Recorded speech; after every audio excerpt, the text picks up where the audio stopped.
And we are live. Welcome back, guys, to another edition of Home Theater Hangout on Tuesday. We are joined by Mr. Elan Osborne of the Elan Osborne YouTube channel. Elan, what is up? Hello. Hello, folks. Folks on the internet. How are you? I am glad that this time you have got a proper little podcasting setup over there. You've got a real mic this time instead of your AirPod Pros. Sounded all jank. So you sounded pretty good today, Elan. You're welcome. And all of you watching are welcome as well. So what mic is that, by the way? It's the Rode Pod Mic. Whoa. Yeah, Pod Mic. And before anybody says anything, okay, before somebody points it out, I don't know, my mic is clipping. I should probably put the thing on it. I did get banged up on my nose from the rim of my glasses, just in case anybody wants to bring that up at some point in time in the future. Comment, somebody will say something. I understand it's there. Okay. So today we are going to talk about, first off, Elan, everybody else here on the channel and in the chat, Happy New Year, Happy 2024. I think that 2023 is a pretty good year for me personally. I hope you guys had a really good 2023 as well. Hopefully 2024 brings us great fortunes. Elan, how was your 2023? You know, it wasn't too bad. Just like every year, I'm trying to figure things out, make stuff fresh and new. Yeah, I mean, it my channel grew, so that's good. I hit the 30,000 subscriber milestone. I'm at 37 something subscribers now. So I'm looking forward to 30 or 40, possibly 50 by the end of 2024. That would be cool. That'd be a cool milestone, although that would be pretty tough considering my track record and how quickly my channel normally grows within any given year. But things are looking up. I hope so too, but can you bump up your mic a little bit? People are saying you're a little low. Oh, okay. Low. Good. I mean, I've got you jacked up all the way on mine. Yeah. Output volume. Is that better? Guys, is it better? You guys are going to have to tell us. Maybe I'm just too loud. Maybe you're too low. I don't know. I'm going to drop mine a little bit. We can never know. Nobody ever knows how loud we actually are. How loud are you? It doesn't help that we're all whispering either. So test. Loud, louder. Let's banner. Let me edit Not this. yet. Let me edit this to tell everybody to go subscribe to your channel. Subscribe to Elan! Exclamation point. Noise. Update. Subscribe to Elan. Boom. All right, so guys, tell us if we're okay. Apparently check. I still need to boost it up a little bit. That's better. Output volume. Yeah, output volume is max now as far as my Mac settings are concerned. Yeah, I've got you maxed out too over here on my end. Okay, so we got the usual suspects over here. Tristan is in the chat today. Mr. AA is here. What's up, fellas? Jeffrey Fry, my favorite home theater peeps. Oh, me or Elan? Well, he said plural, peeps. So I think he means both of us. My homie Craig Osterberg is here today. Richard McCoy. Hi, Craig. Definitely much better. Okay. So the object of today's podcast is we're going to discuss our future plans for 2024 and beyond. Well, just for 2024. Yeah. So what do you got coming up this? Any big drastic changes coming up? I mean, I know you told me that you're fully off the grid, sustainable. Um, but what's new? What's new in the home theater space, two channel space, living room space, all that stuff? What do you got coming up, Yeah. man? Well, it took a long time because on paper, I spec'd out what I was hoping to be like my end game living room setup because we moved into our current house. We had it built last year. We moved in Christmas Eve 2022. So we just hit the year mark that we've been in this current home. And, I've just been using various sound bars. They come in and out, just whatever I'm reviewing at the time or decide to put in its place as my just kind of homeostasis system. But for the longest time, I was reaching out to Golden Ear, and Golden I'm not Ear. sure. I don't know. Maybe they just don't look at their emails from just randos very much, or just don't really care to respond to randos. So I tried many times to try and get Golden Ear speakers to review. Golden Ear. But apparently, when I asked Brian Mitchell through Acoustics, who I've been kind of doing some partnership deals with lately, he reached out to him and they finally did respond to him. And he's like, hey, I got a reviewer on YouTube who wants to review your speakers. So Golden Ear. I've got the Super Cinema 3D Array XL. I just got that last week, along with the Invisa HTR 8000 in-ceiling speakers. So those will be, just because I have an open concept living room.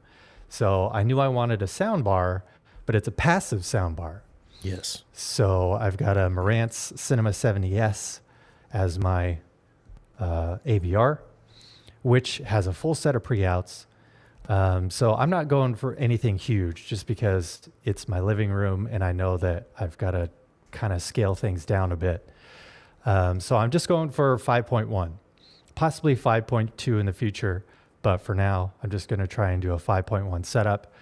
So along with that, the 3D Array XL can handle up to 300 watts per channel. So it is a beast of a passive soundbar. It is, as far as I know, because I did a lot of research on the topic, I'm pretty sure it's the only passive soundbar out there that can handle up to 300 watts per channel, which is incredible. Because all the rest of them can maybe handle up to 150 or even that. Their frequency responses aren't that great. Maybe they only go down to like 120 hertz or 100. But the 3D XL goes down to 80 hertz. 80 so hertz. Still not the greatest. Doesn't dip down as far as I would like it to be 50 or 60 hertz. But I'm going to check it out because hopefully, this is going to be my end game 5.1 setup in my living room. So, they've got, also on paper, they've got this really unique technology built into this soundbar just because soundbars are notorious for having a lot of crosstalk because the speakers are so close to each other, right? So close to each other. But the 3D Array XL is so long. I think it's like 66 inches, something like that, 64 maybe. So that's huge, especially for a soundbar. And so since the speakers are so far apart and they have this special technology that they claim, again on paper, that it is excellent as far as crosstalk cancellation is concerned. So I'm really excited to test that out to see if that is true. If so, then yeah, man, I'm probably going to keep it and just have it be my main 5.1 system in my living room. And then, all the bigger stuff and big old subwoofers and stuff I'll keep in my theater. you know, just as my, you know, just that kind of situation where I've got, you know, acoustic panels everywhere and everything else. So I'm really excited to test it out. So that's coming soon. I've got a Sennheiser Ambio Max review coming out soon, Multiple home theaters. as well as a 2-channel hi-fi, the Arcam A25 plus ST5 streamer review coming up. That's going to be on the Acoustics website exclusively. That's British hi-fi. Yes. The Brits really, man, it sounds really good. Very smooth. I have some issues with the little remotes that come with it, but Cheap remote. you'll see that in the review. You'll see it soon. Yeah. So hopefully, maybe this Friday I might be able to pull off the Sennheiser review, just because I wanted to review that after. I'm kind of on this kick of like reviewing soundbars now that I've reviewed the Nakamichi Dragon. Whoa. So I want to see what can compare to it, even at like half the cost, you know? Let's back up to that really quick there. Sure. Nakamichi soundbar. You did the full. I watched it. Mm-hmm. It's like an hour long. Yeah, it was long. I do recall the beginning of it. Mm-hmm. Your little interesting intro. I said, "Oh, this guy's doing something special over here, and I need to up my game now." What was we have a Nakamichi fan. I don't know if he's here today, but he likes to Mr. Michael. I don't think he's in the chat today. I'm sure he might pop up at some point in time. But he is a real fan of the Nakamichi soundbar, the Nakamichi Dragon. Would you say that is the best soundbar going right now? Would you put it up against like a receiver and some speakers? Oh, I would say it is definitely the most powerful, for sure. If you're just wanting balls to the wall power and just room filling sound, it really helps that you've got those surrounds behind you to set up. Mm-hmm. My only gripe with it is that the accuracy as far as object placement or just channel separation in general, just because it's still in a soundbar form. When When I was testing out the Ambio Max from Sennheiser, they have its own, it comes with a calibration mic and it does its own little calibration software little step. Calibration. You know, doing test tones and calibrating all that kind of stuff. So I would honestly say that the sense of immersion just from the soundbar itself is better with the Sennheiser Ambio Max. Yeah. Crazy. Because it just seems like as far as 180 degrees is concerned, just straight to the side and then forward to the TV, the Ambio Max did a better job. Because there's not really any kind of built-in calibration software with the Dragon. You can do a lot of manual tweaks, but it's still not, I would rather have some sort of calibration software built into it, maybe in the future if they do a firmware update or maybe come out with the Dragon 2 in a few years or whatever. But, the height channel effects with the Dragon are super good, super loud.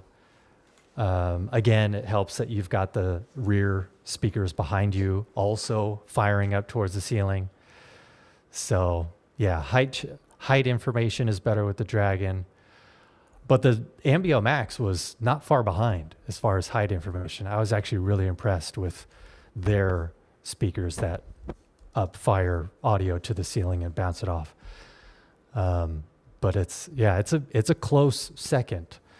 But I still need to get my hands on the Sony HTA9 and also the Samsung Q990C. Or, I don't know, Samsung's probably going to come out with a new one this year, I imagine, because the Q990C is already at least a year old, I think. Mm-hmm.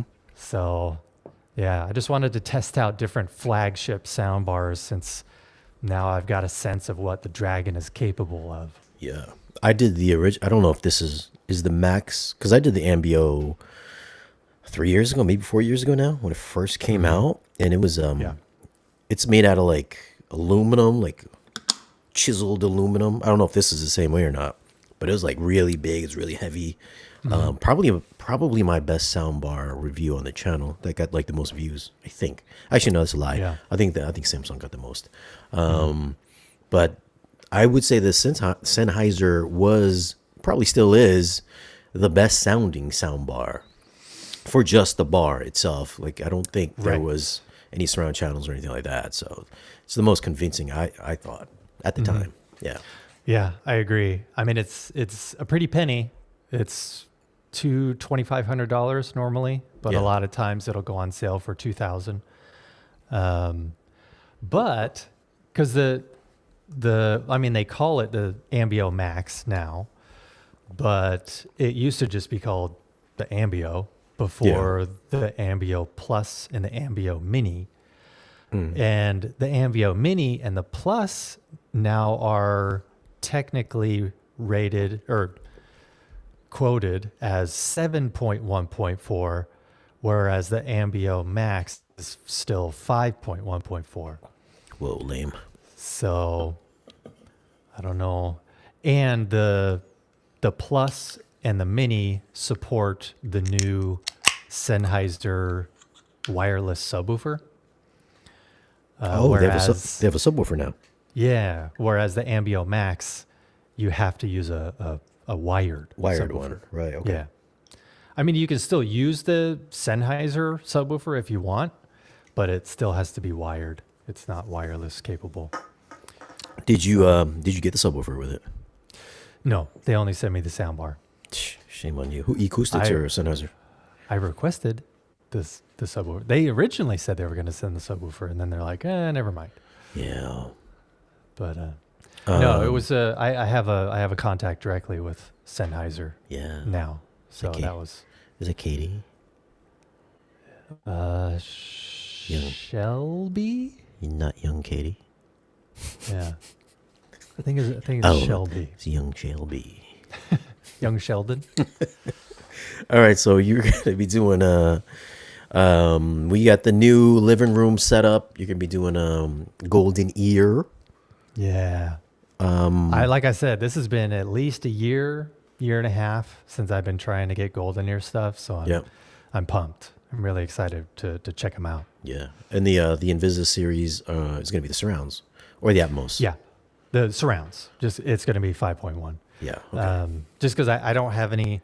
I want it to be, well, my wife and I want it to be as discreet as possible. So I went for the in-ceiling surrounds that are just going to be they're not going to be Atmos or anything. It's just 3 in the front with a sound bar and then 2 behind in the ceiling. Okay. Nice. But Nice. the HTR 8000s are their flagship in ceiling. So I'm looking forward to seeing what it can do. Same. Yeah. What else? What else you got coming up? Um. Is that the most exciting thing that you got coming up? Yes, it is by far. Okay. Okay. Yeah, because like I said, if it is as amazing as it sounded on paper, then yeah, I'm just gonna keep it, and I'm probably not gonna put anything else in there for many years, just because I still have my theater. So if I want to swap things in and out there, then I will, and that's where all the big stuff is gonna go anyway. Can we tell the people here that home theater in your living room setup is going to be totally solar powered? Oh, yes. Yeah, we're completely off the grid in our new home.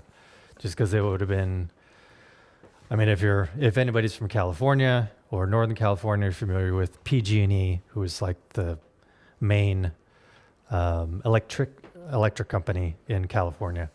PG. And because I live in Northern California, 2017 through 2020 were really bad fire seasons with incredible wildfires just all over the place. Yeah. So because of that, PG&E often now, just to cover their asses, will shut off people's power if it's a really windy day. Wow. So in order, because we got a really long driveway, it's like half a mile long from the highway. So in order to get power poles all the way down our driveway, it would have cost like $200,000 at least. So we're like, we're going to look elsewhere. We're going to try and figure something else out. So we priced it out and yeah, got a really nice solar system going on with tons of batteries. And yeah, we're just totally solar power. So I don't think. Did you do a video on that? No, I didn't. Damn, dude, you should do that. It's like, hey, you had to run your home theater and pay 0 bills. That's some views right there. That's some views. Yeah. I know. I mean, I probably will because another item that I got from my rep at Golden Ear, he also reps AudioQuest. Well, So What'd you I say? got AQ. I also got a power conditioner from them, which, I'll probably do a solo review on the power conditioner, and I'll probably tie it in with the fact that I'm completely off grid because quite often, if it's a couple cloudy days in a row, in the morning, I mean, my kids are home right now because it's still winter break, but normally, once my kids go to school or I get back from dropping them off at school, I'll run the generator if it's a cloudy day. If the batteries are really low, I'll have to run the generator for, maybe 3 or 4 hours until lunchtime. And then I've got enough juice in the batteries to last throughout the day and then throughout the night. Then I'll just have to do it over again if it's another cloudy day. But because it's generator power, it's just not as clean as if you're tied to the grid. So I'm really glad now that I have these Golden Ear speakers and the Marantz Cinema 70S, and I'm going to power the speakers with an Emotiva XPA 5 external amp. So having all these components now running these very nice speakers, I'm definitely going to want something, some sort of buffer in there in between the not so great power coming from the generator to these really nice speakers. yeah. So that power conditioner will be very nice to have, like in the signal chain. Do you remember which model they sent you? No, I don't. How I dare gotta- you? The boxes in the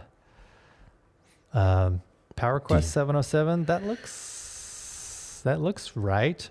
Oh, you know what? I think he said he sent me the middle grade, so I think I got the 505. The 505.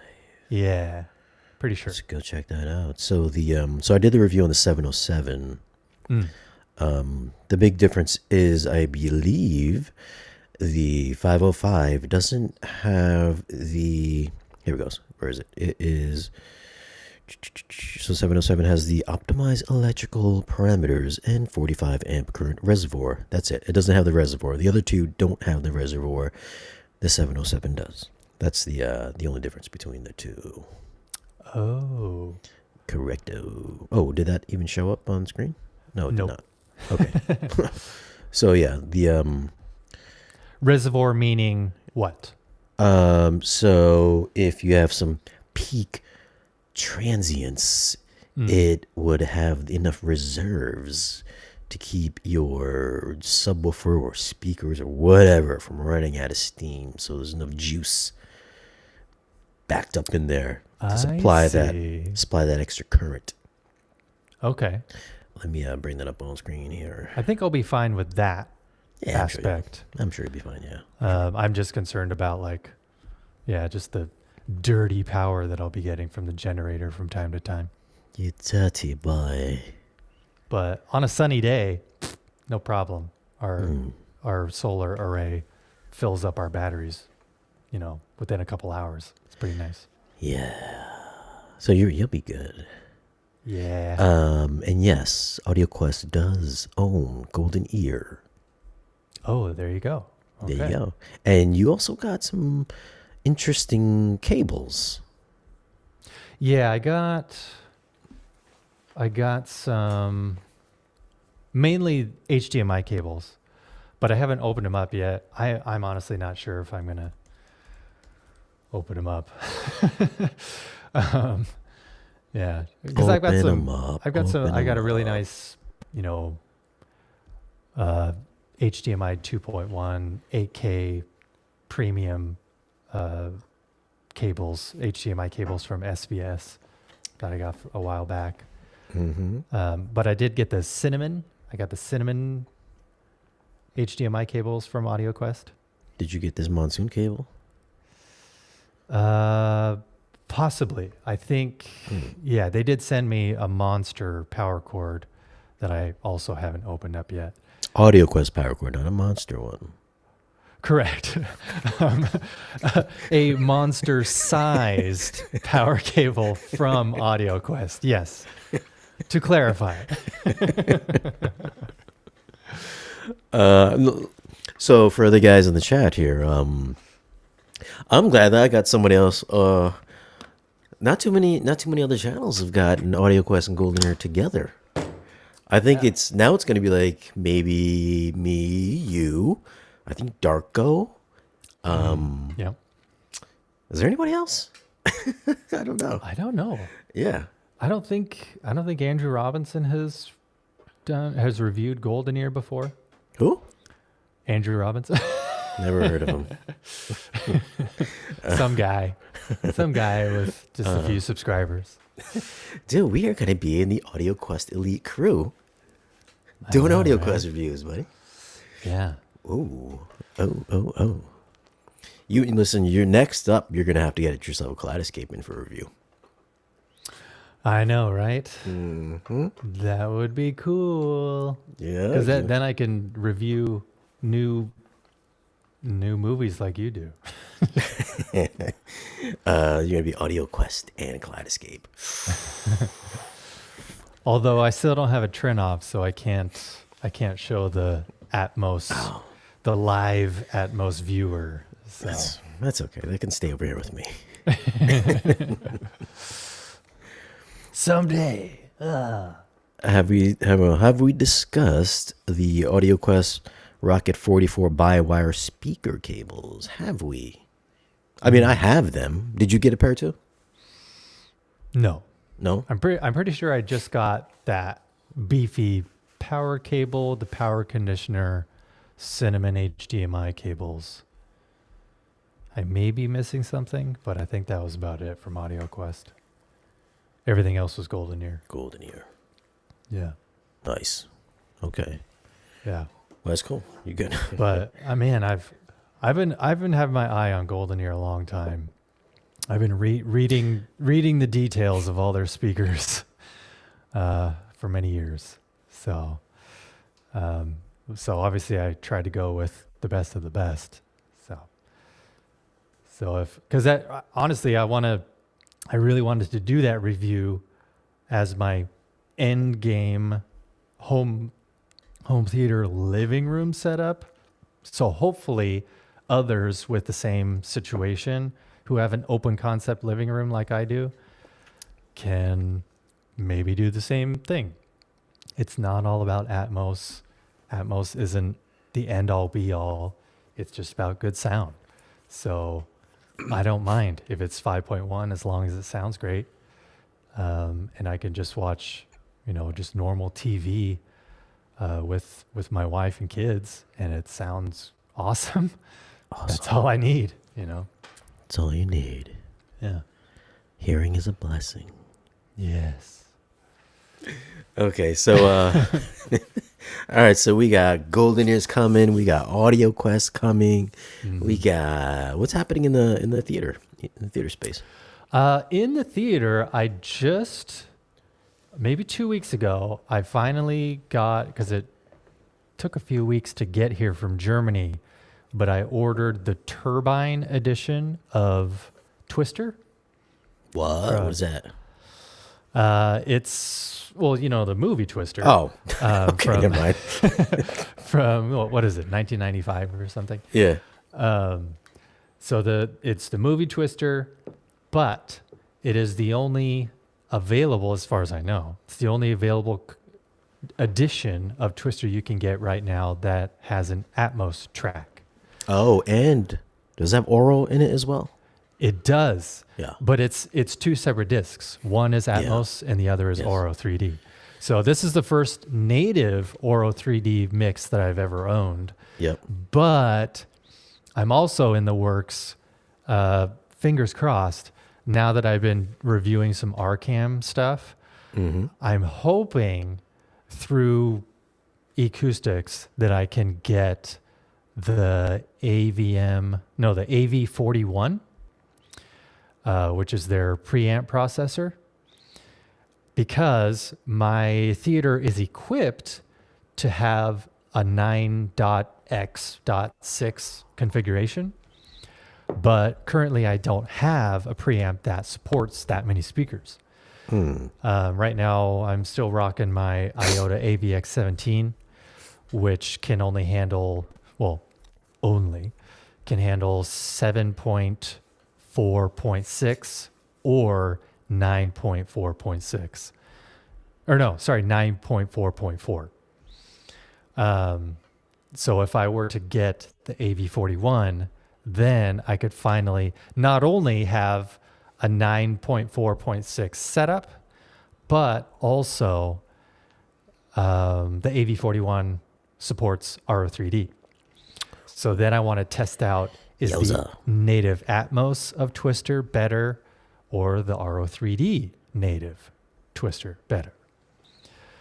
So that's a review that I'm going to have coming up. Although I think I'm going to start with just an Atmos review, because I've watched it.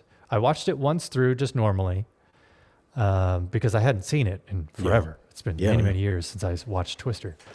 But then I watched it again because I've got two external amps running right now. One external amp is exclusively powering the ear level speakers, the 7 ear level speakers, and the rest are powering my 6 height channels. So all I did was just turn off the Outlaw 7000X, so I didn't have any ear level information coming out. All I had was the height information. I heard stuff coming out of the height channels constantly, whether that be music, whether that be a quiet scene outside with just like insects going and birds chirping. And then when the Twisters came, wind so loud. I was like, this has got to be one of the best Atmos mixes I've ever heard. What? Spoiler alert. Because, I mean, you know, an Atmos mix, if it's done well, I want to hear height information all the time. And man, it sure had height information all the time. So it's going to get a glowing review from me. So stay tuned for that. Yowza. I have actually owned that disc for quite some time now. What? Yes, I have. I was a solid year or so. I just never. I know it's did been review around a on it. while, but Yeah. I just recently found out it even existed. Yeah. It's been around for long. Been around for quite some time. Yeah. So I've seen it and I've heard it. I actually think I got it before I got the Trinov. So I haven't watched it since I've had the Trinov. So I can't really say what it sounds like, because I think when I had it, I want to say I didn't hear it on the most optimal system that I've ever had. So I think that's why I never really actually did it. Plus, I know Oro was on it. I wasn't really set up for Oro, so I didn't. I was like, I was gonna do the comparison. I was like, I don't want to go set up my stuff for Oro, so Right. I just left it as. Plus, it was only on Blu-ray, so it wasn't 4K. Yeah. So I mean, was there's like, definitely a lot of film grain. yeah. But I mean, it's even for 1080p. the picture quality is actually really good. Yeah. My only gripe though is that because I'm listening to it in my theater and I can pick out a lot of details that I wouldn't otherwise have been able to pick out if I was just watching it in my living room or something. I never noticed how much ADR is used in that movie. If you're unfamiliar, audience, ADR is when they go into a studio and re-record their dialogue because of, maybe the outdoor scenes were just too noisy or something. Maybe a plane was flying over, so they couldn't use the audio that they captured on the day of shooting. So actors will come in and redo the dialogue on certain scenes like that. But man, I'd say like 50% of the movie is ADR. Really? And I can just hear it clear as day in my theater because I have really nice speakers and really nice external amps powering those speakers. So ADR would be like I'm going to count down 3, 2, 1. When I say 1, you mouth, I like cheeseburgers. okay. 3, 2, 1. I like cheeseburgers. That's ADR. In a nutshell, there you go. There it is. That's interesting. When I watched that, I obviously didn't pay attention to that because I remember back in the Dolby Digital days, the cool scene that I would always refer back to when I was testing out like Sony and Pioneer AVRs was when the cow was floating in the air. Yep. You could hear him kind of like mooing around the room, and I would always test that all the time. Yeah. That's one of my favorite parts of that's one of my favorite lines in the movie. Was so they're just looking, cow. Yeah, dude, I love that. Yeah. Yeah. John classic, Sandoval. classic movie. Trino does great with Or I'll let you know on Friday. Oh, he just ordered. Ooh. Johnny just got the Twister German edition. Hey, you're welcome, Turbine. Yeah, right. Do we get a cut? No, you don't. What else? Did we go off on a tangent here? So you got that coming in the home theater. Mm-hmm. Wait, did we talk about what's going in the home theater? Oh, the Arcam 41. Yeah. Yeah. So fingers crossed I get that after I do this review, this 2-channel hi-fi review of the A25 and ST5 from Arcam. So hopefully they like it enough to where I can just kind of start requesting stuff from them now. Yeah. That's the goal, at least.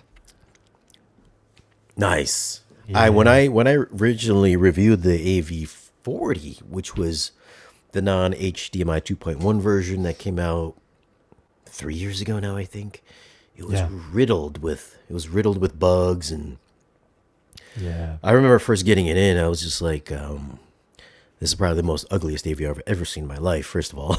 And then it just didn't work. I had all kinds of hissing and buzzing and stuff out of all the surround speakers. Oh, no. And this is when I worked at Magnolia, so I got a pretty good discount on it. I think I got it for like $2,000. Oh, wow. So I was like, oh, I gotta buy this. I'll be the first one to do it. I was like, and I was. Oh, no. And then I was like, oh, this is the worst thing Shane I've has ever left the building. reviewed. Yeah. I was like, this is the worst thing I've It ever says his reviewed. internet has gone out. Oh, Oh, there he is. me? My internet? Yeah. Really? Oh, I don't know. It was a black screen, at least on my end. Oh, weird. I don't know if everyone else saw that, but Interesting. because Okay. the little Wi-Fi icon in the corner of your little screen had a red line through it. So Strange. Guys, did I lose connection? Interesting. Okay. Well, there's a backup recording anyways if anything goes wrong. But it has some issues with that unit. So I think all the issues were worked out. Obviously, they're coming out with a 41, an AV41. So hopefully you get a bug-free unit. Yes, I hope so. But yeah, just like Sheb Rubin, just like he's saying, if I don't get the AV41, Yeah. I'm also trying to get the Marantz AV10. Okay. Because it's I mean, basically on par as far as bells and whistles and what it can handle. And I think the AV10 also has a couple other features that the AV41 does not have. Like multiple, but- I think it has directional bass, the AV10. I think it does. Mm-hmm. But it also costs like $3,000 more, which is 3,000. it's a lot. It's $7,000 altogether. So Not spare change. that is a crazy amount of money. So That's okay. You've earned it. you know what I have. You have. Hopefully you can get it. I don't think anybody's reviewed the AV10 yet, at least on YouTube, have they? If they have, I haven't seen it. Yeah, no. Andrew Robinson did. He did that, and This guy seems to be popping up a lot lately all of a sudden. Okay. the amp that amp. goes along with it. They Both sent of them. Both. Yeah. Oh, I only reviewed the amp. Ah. Yeah. It was okay. It was okay for me. It was just okay for me.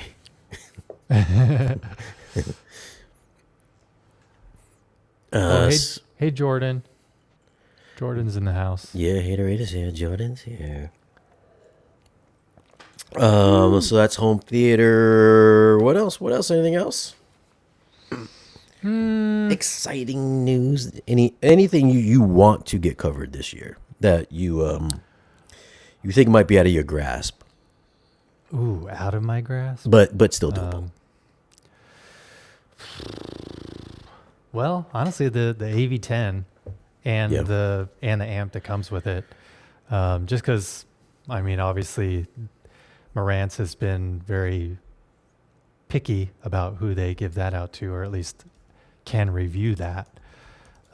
Normally, it's people with lots and lots of subscribers. So hopefully, I can get my hands on it. Just because if I were to get my hands on it, it wouldn't just be a one-off review. I would find a way to review lots of things surrounding or just centered around the AV10. So I would get lots of mileage out of it. So if I can convince them of that, hopefully they send me one of those. AV10, look at that. That's a pretty AVR, I processor. know, right? Very pretty. Oh my gosh. Chabrubin. Yeah. Sparking up controversy. 15.4.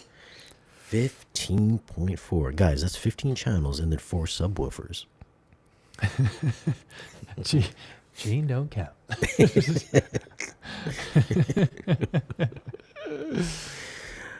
Okay, so AV10. I'm looking forward to it. Looking Yeah. forward to your review. Yeah.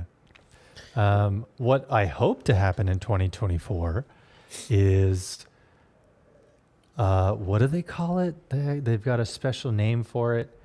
IMAX enhanced audio by DTS. No, IMAX enhanced signature sound by DTS. That's what they're What? calling it. That's the DTS equivalent of streaming Dolby Atmos that DTS is supposedly going to roll out with on Disney Plus first, Oh. which they announced at CES 2023, and it's been almost a year. So let's go, DTS. Competition has been non-existent as far as Dolby Atmos and the streaming game is concerned. So I hope that DTS finally comes out with that and it blows Atmos streaming out of the water, because then it's only going to fuel the fire under Dolby to get even better, because, that's what competition does. So I'm really looking forward to that finally to roll out, because I want it. I want it so bad to be just as good as they're claiming it is. Yeah, I've been waiting to hear IMAX enhanced content for like forever, but it's I think it's just like or not the boys, Bad Boys, and at least on disc. like Charlie's Yeah. Angels. Yep. That's only like two I can think of from Sony. Yeah. The second Jumanji Next Level with Okay. The Rock. Yeah. That is IMAX enhanced audio. Zombieland Double Tap, the sequel, is Oh, also on disc. yes, on disc. Okay.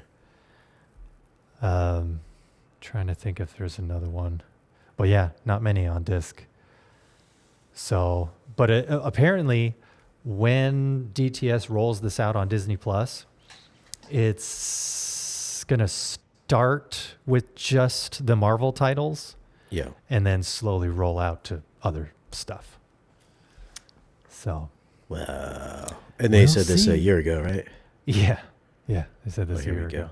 Let me add this to the deal here. Boom. Ba-doop-a-doop. In 2023. Oh, wow. Nope. Oh, this came out in January of 2023, this article. Yeah, exactly. Okay, so we're exactly 1 year out. Yeah, Gosh. Yeah. Wow. Okay. yeah. What are you running in your home theater right now? Iota AVX17 preamp. Yeah, ear level speakers are powered by Outlaw Model 7000X, and the heights are powered by the Stark Sound Fiera 8. And all of my speakers right now are Aperion Audio, all their Veris line. So I've got the Veris V8T towers up front, the Veris V8C center channel, the Veris V8B bookshelves as surrounds, the Veris tripole surrounds as my surround backs, and the Theatris TC65s as all my 6 height channels. Yeah. But yeah, still rocking the LG UBK90 4K Blu-ray player, which is like, it's their budget line 4K Blu-ray player, but it still does the job. Obviously, I want to upgrade that at some point. Yeah, and then Apple TV as well in the theater. Yeah. When are you gonna go projector? I don't know. That also could happen this year.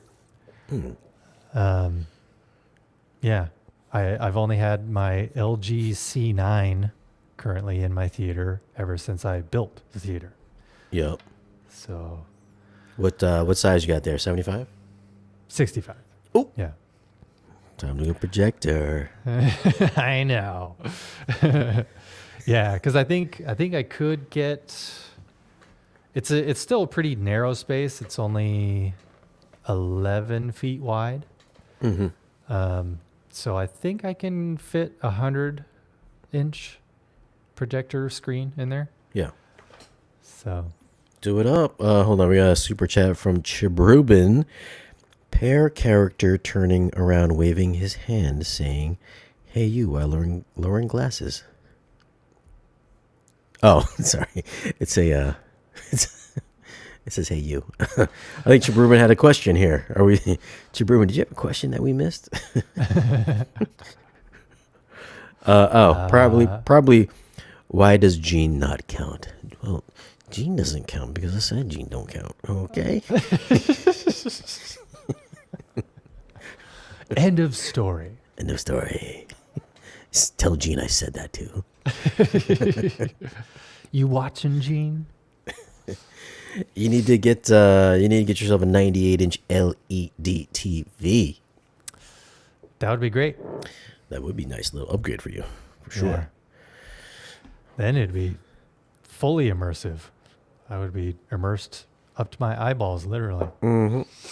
How far do you sit from that display of yours? About 7 feet. Okay. Yeah. So yeah, not too far away. We got into this thing. I put up that poll on the channel asking what if you were going to build a if you're going to build a home theater with a projector screen, would you go with a scope screen or a 16 by 9 screen? Oh yeah, And I voted too. oh, did you vote? Let me Yeah. add that to the chat. Oop, let's not delete that all of a sudden. How do I go here? And the consensus was the question for you guys as well. Would you go with a scope screen or would you go with a 16 by 9 projector screen? Take into consideration this is for dedicated theater, and a projector. And the majority of folks said they would go with a 16 by 9 screen, 73% to 27%. Yeah. Yikes. One guy here, I don't want to say we got into it, but there was a little debate. You used to have a scope, didn't you? I mean, I still do. Oh, actually, Yes. I don't right now because I'm living in somebody's bedroom. So, so But in your previous setup, you had a scope screen. yeah. So this guy, Mr. Atwised 1000 said neither. Why buy a projector when there are now enormous OLEDs that have a superbly better image if you have a screen larger than 97 inches? You don't have a home video screen. You have a movie theater, and you should be charging for entry. Ridiculous. I mean, come on, man. I'll tell you why. I'll tell you why I still want a projector. Because they still don't make TVs that are acoustically transparent. That is very true.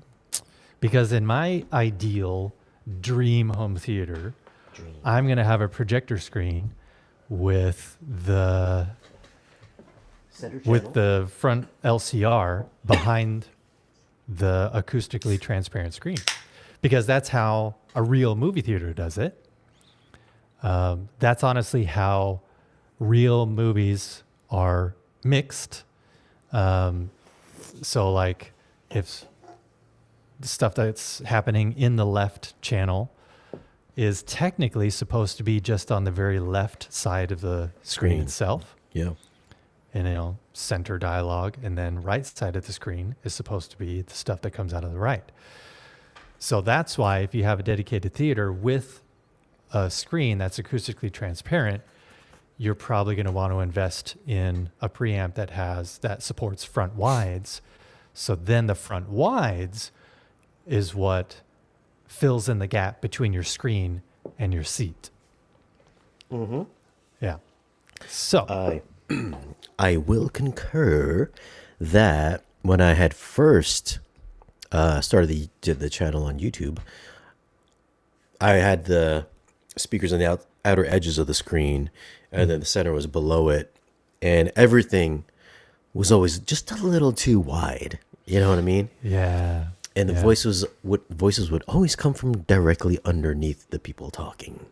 Right.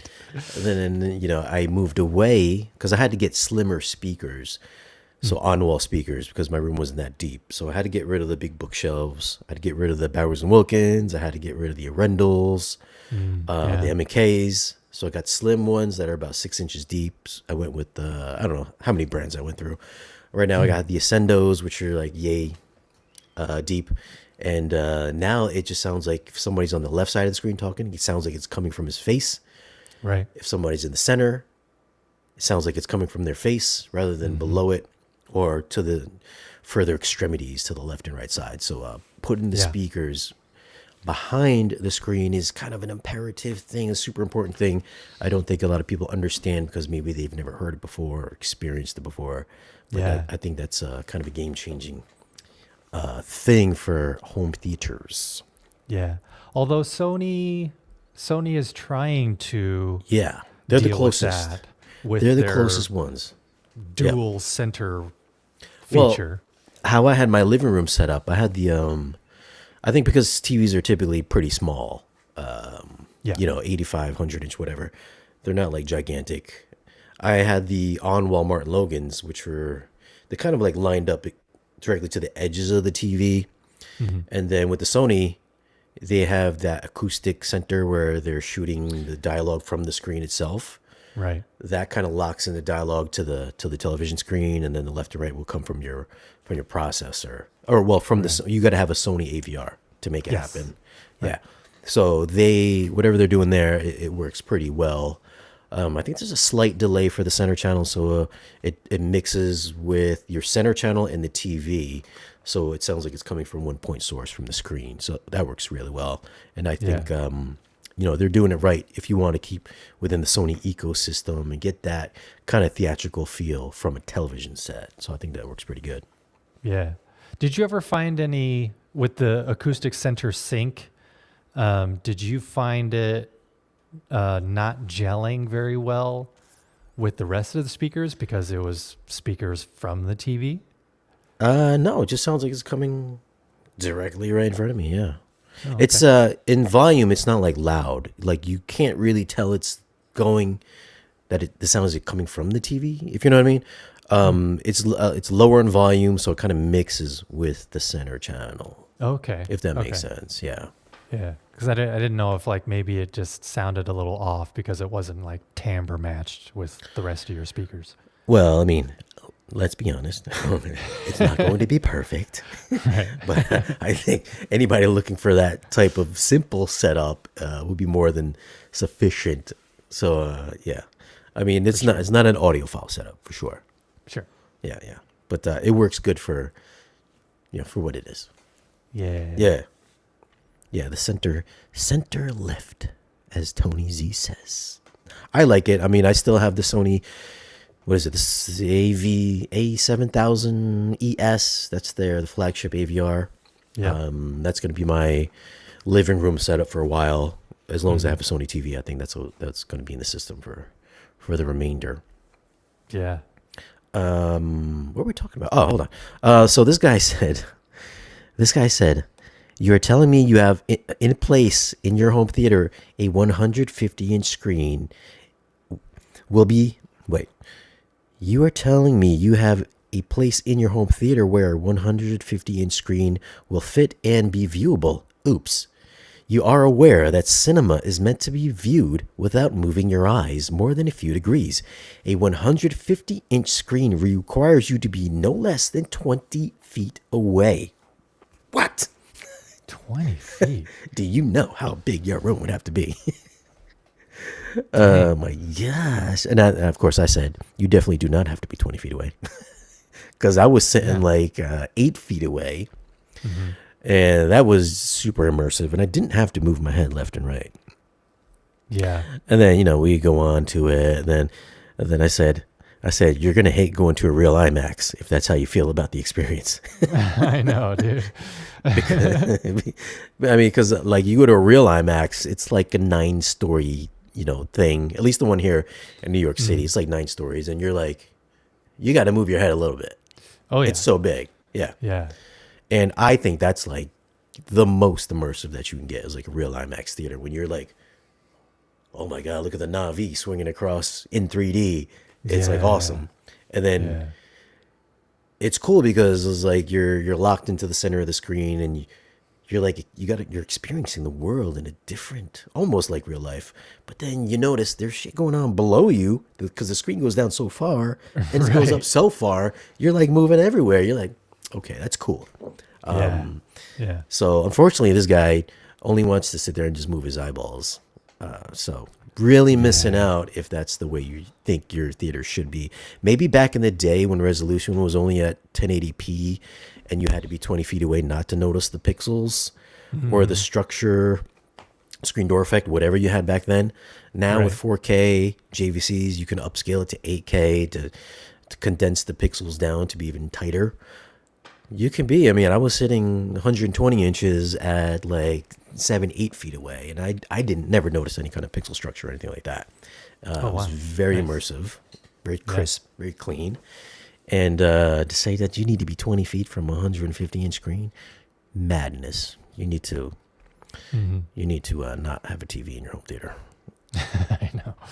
Speaking of moving your head, just as an aside, really, it's funny how in my living room, the only place that I could put a TV was above the fireplace, right? So from past reviews and stuff showing that setup, of course I got hater comments saying your TV's too high or whatever. I'm Yeah, like, yeah, yeah. yeah, I know. It's not ideal, but it's literally the only place I could put it. Yeah. But also, you argue with my wife about it to, Mm. to say to put the TV somewhere else. So that's why we settled on the Samsung frame so that it could look like a painting when it's not in use. Yeah. But also, like, I've gotten so many comments that say like, "Oh man, my neck just hurts looking at that TV placement." Like, okay, like real talk. So I'm looking into the camera, right? Yeah. An ideal TV placement. This is what I would be doing. This is what Yeah. I'm doing with my current TV. That's it. Yeah. Yeah. The difference between this and this, just maybe a half an inch of my chin moving. Yeah. That's it. Because I sit about 13 feet away.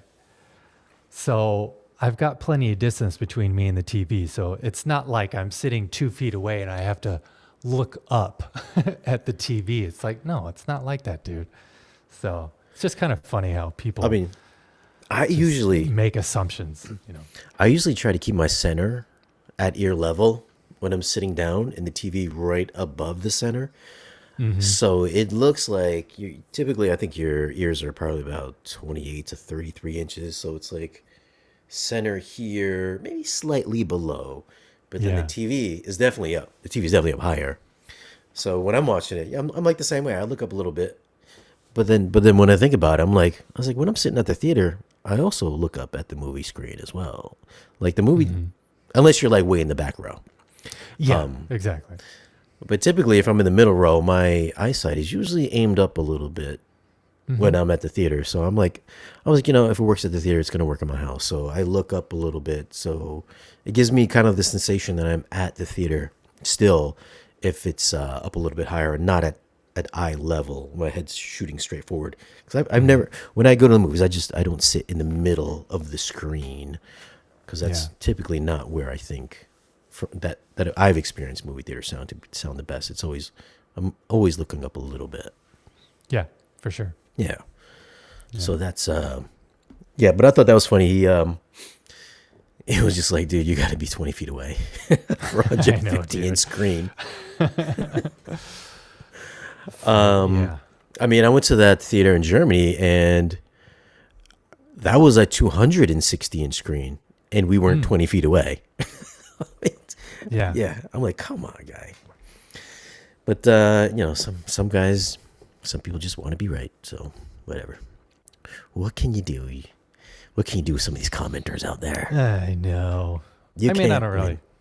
Yeah, I don't give it a second thought, but it's just funny how people are like, "Whoa, the TV's so high." You can't No, win. man, it's not. All right. So exciting stuff going on over there. Yeah. The Elan Osborne channel. So Are you- excited. Are you in any relation to what's No. that rock guy? Okay. Probably not. All right. So I got some big stuff coming up. Oh yeah. Oh yeah. Before we get into it, we're gonna take a little intermission while I use the boys' room. Okay. If you want to entertain the folks for a couple minutes, or I could throw up the "Be you Right know Back" what? sign. Yeah. I'm You're gonna gonna- do the same actually. Okay. Let me add the BRB sign. BRB. BRB. We're gonna lose like all our viewers. Add a scene. That's okay. If you guys don't want to stick around, you don't have to stick around. But we'll be back in like 2 minutes. Yeah. If you want to hear what Shane has in store. We had like over 100 people listening to your story. I'm gonna have like 40 on mine. Stick around. We'll be right back. Stick around, guys.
And we are back. Elan is back from taking a leak. Number 2.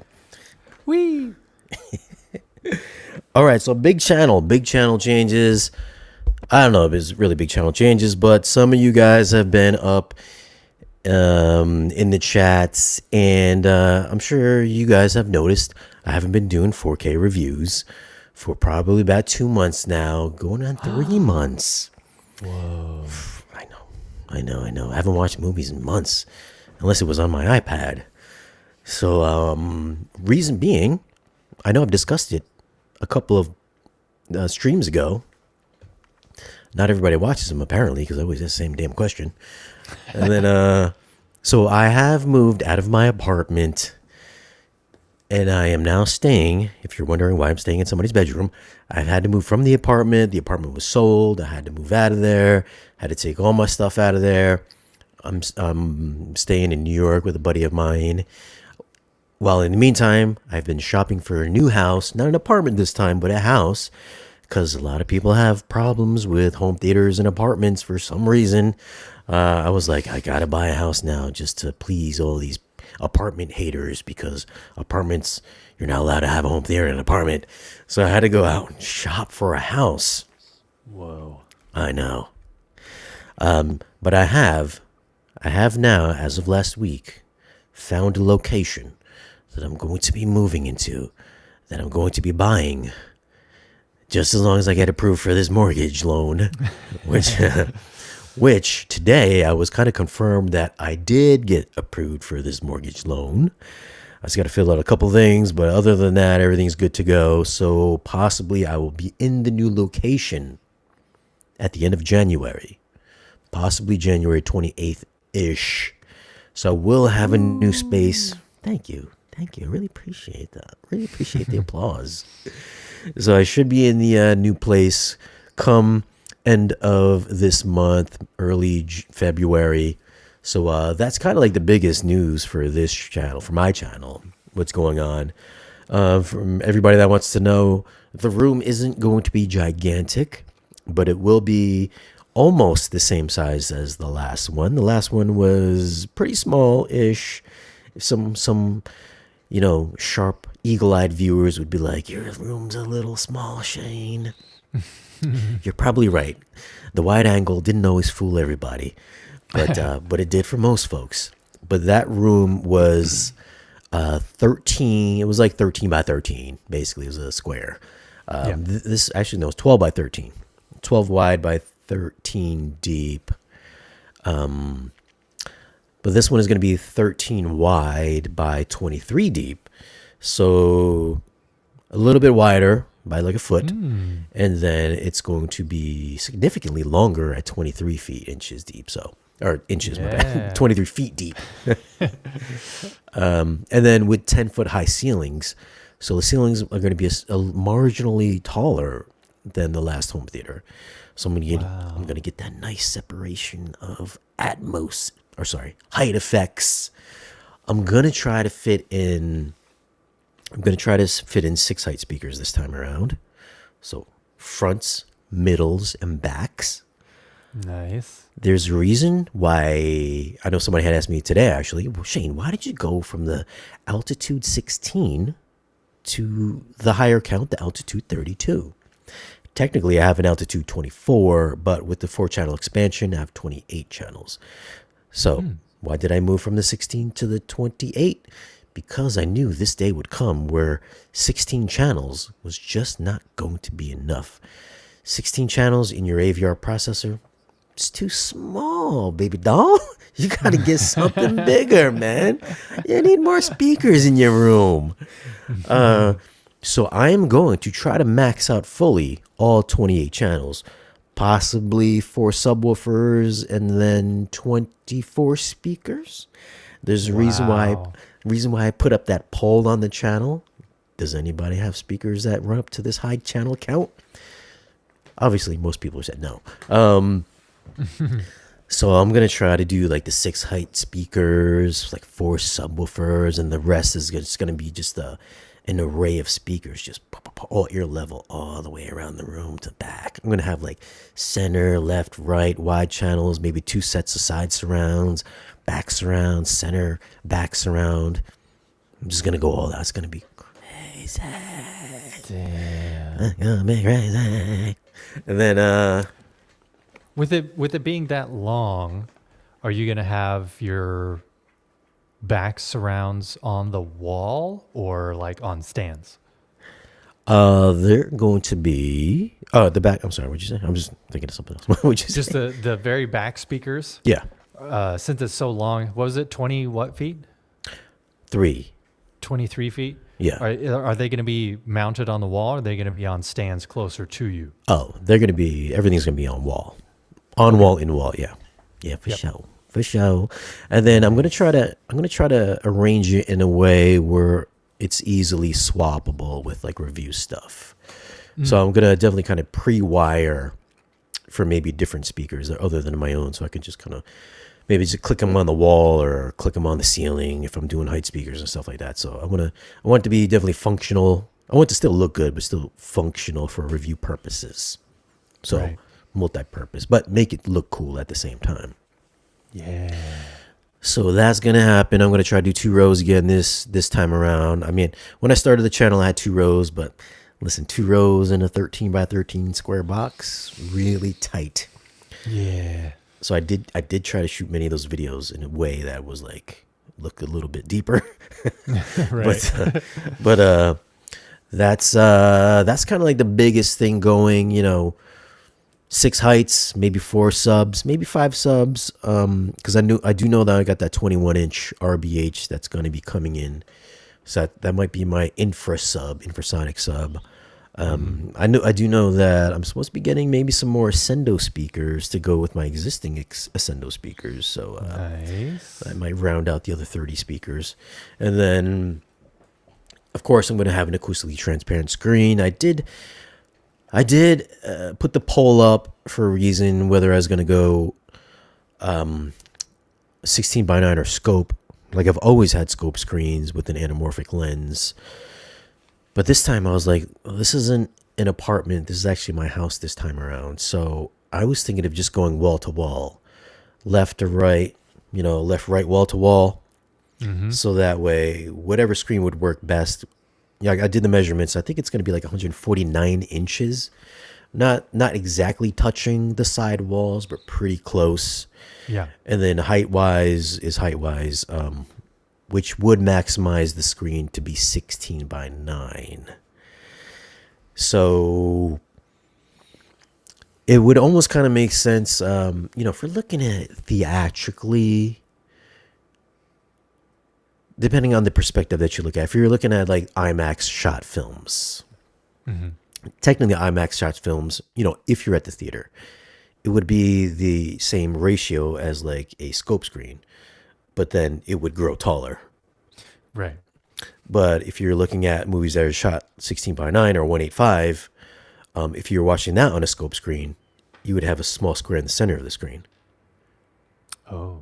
That's why the curtains Yeah. come in. Right. Whereas IMAX stuff is kind of the reverse of that. Right. So I was just thinking, maybe I will just maximize the 16 by 9 content. So I will kind of omit the need to maybe have something like a Mad VR, which would do the aspect ratio changing for me on a scope screen. Folks with Mad VRs know what I'm talking about. So I was just like, I could probably just deal with 16 by 9, maybe have some masking on the top and bottom for the scope stuff, because it would still take up the entire front wall. It would go from left to right. Yeah. Then if I was watching IMAX stuff with switching aspect ratios, then it would just blow up the entire screen. So it'd be a little bit more impressive that way, Yeah. because I'm already maxing out left and right. I've got no place else to go. So that's my rationale. 16 by 9 acoustically transparent screen. I haven't decided if it's going to be Stewart or somebody else. We'll see who wants to send a screen over my way. Well, I mean, because you also, how much more expensive are those motorized ones where the masking, comes down when it's scope and then it goes Yeah. away when it's 16 by 9? Yeah, those are expensive too. Come on, man. How much spare change Anything do you think I have? motorized. Yeah. How much spare change do you think I got? Can I go ahead and make little panels that goes Velcro on and off or something like that? I know, right? Probably could. Am I bothered by the black bars? Not really. It doesn't matter to me so much. So I don't really No. care about that too much. No. I mean, but hey, somebody's going to send me an auto masking screen, I'm not going to say no. I'll accept it. Yeah. But I'm probably going to go. could with 100,000 subscribers. Yeah, So. it's not like I'm not going to ask. It's not like I'm not going to see. So that might be in the works. Auto masking 16:9 might be in the works only because I'm going to go wall to wall with the screen size. So scope wouldn't really matter too much if I went scope or not scope. Right. Perforated screen this time, I think, because perforated screens are a little bit brighter than the weave screens. I've had a weave screen for the past couple of years now. And speakers, I'm probably, like I said, I'm probably going to still stick with the Ascendos, maybe an RBH. Well, the RBH 21 is definitely going to be making its appearance this year. So I know Gene's got it right now. He's did a review on it, so you guys want to check out that review. That's coming up. I mean, if I get me a Sendo infrasonic sub, I'll definitely go with like a 24 or 32 or something like that. So that would have to be discussed in the future with those guys. Yeah. Yeah. So How many Ascendo speakers do you have currently? I got 16. I think 16. Oh, let me hold on. Count that. 1, 2, 3, 4, 5, 6, 7, 8, 9, 10, 11, 12, 13, 14, 15, 16, 17. I got 17. Wow. 17 speakers. I mean, well, currently now I have 0, but Well, I did have 17. Yeah. So that's the kind of like the biggest news is the I don't know how long that's going to take to put everything together. I'm hoping maybe by the end of February, because the room that it's going to be in, I believe, was a garage at some point in time. I remember I told you this earlier. But there is a door that goes into the room. There's two windows and then a sliding door that used to go out to a patio. So I'm going to have to seal up that sliding door, seal up the windows, and then seal in the front door. And then the only entranceway would be from inside the house into the new theater. Then acoustically, an acoustic door, of course, like another 140-pound, 200-pound door. It's going to have to go in there. We're going to add another layer of sheetrock. I think some Quiet Rock 500 something or another. So we're going to double sheetrock the walls. And then the ceiling. And then the rack is going to go probably in an adjacent room. And then at some point, I'm going to have to build out an extra spare room for like the lobby, which I want to keep all the equipment in, maybe like a popcorn machine, maybe a nacho machine, maybe a little bar, stuff like that. Right. But that's going to come probably in 2025, that addition will have to be put on. But that's the biggest thing, guys, is the theater. 90% sure that it's going to be happening. You know, I mean, he did tell me that I'm good to go. So only reason why I'm telling you guys that is that new home theater incoming. That's why I haven't done any reviews lately. But hey, listen, if any brands out there want to send some stuff my way, you guys got seats, you guys got masking screens, perforated preferably, a nice 1.0 gain, speakers, you got some subwoofers you want to send over my way, carpet. I'll take it all, man. I'll take it all. Is the second row of seats going to be elevated? Yeah, so it's going to be elevated. Right now, when you go into the room, there's a step down, or there's 2 steps down into the room. So instead of stepping down into the room, I'm just going to extend the step outwards, and that's going to be the riser. So you'll step strictly into the room, but then if you want to go to the first row, you step down to the first row, if that makes sense. Yeah. So Yeah. So it'd be pretty cool. The only thing that kind of bothers me a little bit is that there is a mini slip in there. So like you'll see the mini slip. Yeah. And which supplies the heating and cooling. I mean, I'm no HVAC guy, but I mean, if it works, it works. I'll just paint the thing black. Hopefully Yeah. it can kind of blend in well with the rest of the decor. Other than that, yeah, Where's the mini split located? it would be in the back of the room, Oh, okay. above where the back right speaker would be. That's not too bad then. Yeah, it's not too bad. Yeah. Yeah. But yeah, I'm excited. It's gonna be pretty cool. I'm still gonna have the JVC NZ8 unless JVC announces something this year. Then maybe we'll get something else in there. But still the NZ8. And then yeah, that's what's going on. That's the big news, man, for 2024. Yeah. End of January should be when it's going down. Man, that's cool. Yeah. Congratulations. Thank you, buddy. And then I'm gonna have like a dedicated 2-channel room. We're building out a dedicated 2-channel room down in the lower nether regions of the house. That's coming up. Hopefully, I'll have me a nice little unboxing area to do the unboxings because I know a lot of people love unboxings. So that's going to be there. Maybe like a nice little office area, live stream podcast room. So it doesn't look like I'm in a bedroom. So that's going to be cool. And living room. Living room is still going to be the Sony setup. I still got the Sony X95L with the 7000 ES powering the living room. I don't know. And then I've got the Def Tech still here. So I really do like those Def Tech towers. Yeah. So, Those have the subwoofers built in, right? yes, they do. Yes, they do. But then again, I got the Martin Logans. The Martin Logans on walls SLMs, which take up 0 floor space. So Yeah. tough decision, man. Floor space in the living room, be inconspicuous, or just rock out with some Def Techs with subwoofers built in. Been contemplating what I'm gonna do with that. Yeah. But it's gonna be cool. It's gonna be a cool year. It's gonna be a cool year. I'm gonna have some good videos. Are not gonna look so cramped because all my other videos were also cramped because I always did unboxings in my living room. Yeah. The living room was just like, I think it was also the same size as my theater. It was like 12 by 13. Yeah. And I would have like the couch there, the TV, my 2-channel setup was in there. But yeah, I'm gonna have some good enough space where it's gonna be like, not quite unbox therapy, but it's gonna be pretty cool though. Yeah, I'm excited. Man, that's cool. So we'll see. A few more months to go. So you guys got like a good solid month of these live streams with me and probably like the Dream Media guys. But we do have a what's today? Today Wednesday, Tuesday. Today's Tuesday. January 2nd.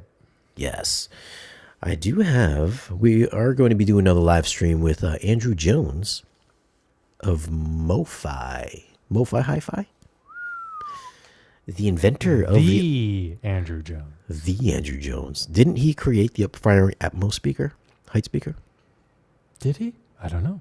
with the Pioneer Premier speakers or whatever they're called? Do you remember those? No. I mean, I don't know if he created it. If he did create it, then somebody leave a comment letting us know that he created it or not. But he's supposed to be on the show Thursday talking about the Source Point speakers 8 and 10, which is a coaxial design, Oh, nice. much like KEF speakers and Ascendo speakers and other I like speakers. that design. I like it too. I like it especially for height speakers in Yeah. particular. Yeah. Very directional. Mm-hmm. So that's coming up on Thursday. And I think I might be doing my best of gear on Friday. So did you do a video? Your best gear for 23? No, I didn't. Oh. I did some like more contemplation videos towards the end of the year. Oh. This is what I would like to see such and such happen with such and such blah blah blah blah. Right. Yeah. Man. Jordan Haterade wants to know, am I doing carpet walls still? So I've got 2 options with the fabric track walls. where you can like add your own absorption material behind the fabric. Or I recently went to a Dolby Cinema because they opened up a new Dolby Cinema in my old area. I went to go watch Wonka again. I mean, I had already seen Wonka, but because they opened the Dolby Cinema and there was nothing else playing in it except for Wonka, I went to go see Wonka again. And as I was walking in the Dolby Cinema, I had paid attention this time, and I was like, "Oh, it's quiet in this hallway because it's all carpet. It's black carpet. The carpet match, the curtains match the wall, the floor. No, I mean the walls match the floors."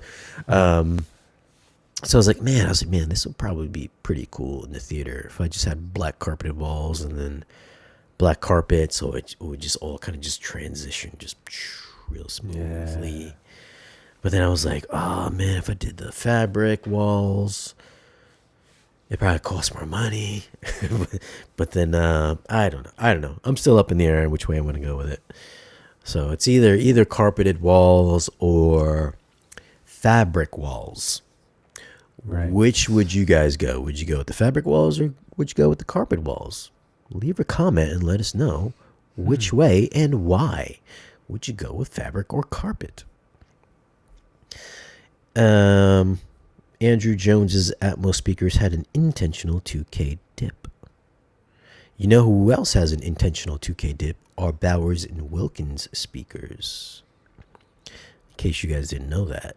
I guess it's that British sound has the 2K dip. I only learned about that because when I was doing a live stream with Trinov and I showed him my measurements, and then he said, "Oh," he goes, "You got Bowers Wilkins in your house, don't you?" I was like, "Yes, I do." I said, "How did you know that?" He said, "Because it's got a 2K dip, and Bowers always puts a 2K dip in all their speakers. It gives it that British sound." I said, "Really? Did not know that." So is Andrew Jones British or is he like an American guy? I'm pretty sure he's American. He's American? Okay. He's probably just aware of that detail. Well, apparently that's like a thing for, British sound. 2K. I mean, that's where dialogue rests. Mm-hmm. So maybe it's, just to get the dialogue a little bit warmer tone. And I don't know. Maybe they increase the frequencies up top, like 10 kilohertz and up or something. I don't know. I'm not a speaker designer, nor do I pretend to be a speaker designer. What else we got here? Look at that. Victor Fontaine says, "Yep, my Nautilus speakers do that." So yeah, Bowers and Wilkins known for the 2K dip. I did confirm that because I did have to go on a Google search to find out if that was true. It is indeed true. Yeah, there you go. That's what they call it. They call it the BBC dip. That's okay. BBC in this context is probably different than what some of you guys are thinking about. Right? The BBC. BBC. I love the BBC. That's why I bought the Bowers Wilkins. Make sure the carpet matches the drapes. I know. You almost said it. I had to stop myself. Thanks, Jordan. Somebody's got their mind in the gutter. Was there anything? We got a bunch of comments here. Was there any interesting comments here you wanted to address? I don't know. You're like, I know you've got the Ascendos. Yeah. But if you got some amazing deal with Perlisten, would you go with their THX Dominus in walls and in ceilings? Bro, do you get deals on speakers? Because I don't get deals on speakers. if somehow magically they wanted to sponsor your home theater build. If the discount was so good that I had to pay $300 per speaker, I might go with the Perlistens. Yeah. No, I did contemplate going all in wall Perlistens. I did think about that. Is there a good chance about that? I don't know. I mean, there's a good chance I might get an entire RBH system in as well because they also have some pretty good on walls. So I Yeah. mean, that's in the discussion as well with the And Ascendos. the Ascendos are on wall, right? Yeah, they're on wall. Yeah, yeah, yeah. Yeah. Yep. Okay. So and then I'm all about that on wall. I mean, if my room was like I don't know, like 40 by like 26, maybe I would go with like some bookshelf speakers. But I mean, 23 is pretty deep. I think it's pretty deep. But the 13 is not the deepest or not the widest. If it was like Yeah. 15, if I had another like 2 feet, then maybe I would go with like on wall bookshelves. But Right. I still kind of want to keep enough room to like walk around the room. So I'm still maybe in wall or on wall. Most likely on wall still. But yeah, I mean, I'm still thinking about, I've thought about the per listens for sure. So I don't know. We'll see. We'll see what those boys say over there. Because I mean, 28 Ascendo speakers seems a little bit more feasible than 28 per listen speakers. Yeah. I mean, since you already have 17, so Yeah. that's So, only 11 more.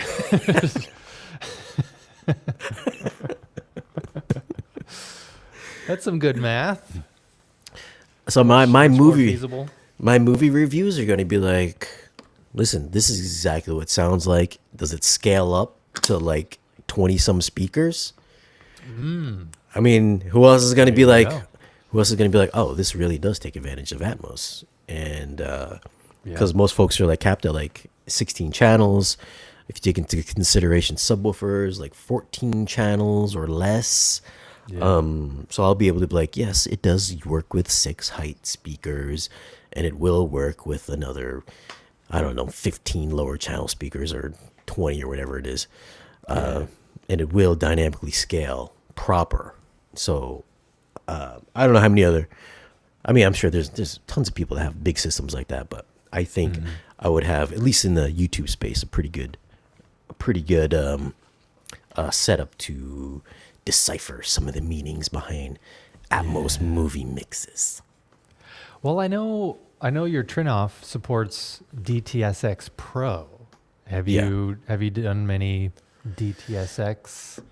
I mean, before Well, before you moved, but there's nothing really to watch in DTSX, so it's like, yeah, I know Jurassic Park franchise, and then I mean, when I did the review, it was only in Atmos, or sorry, it was before I added the wides and the additional center back.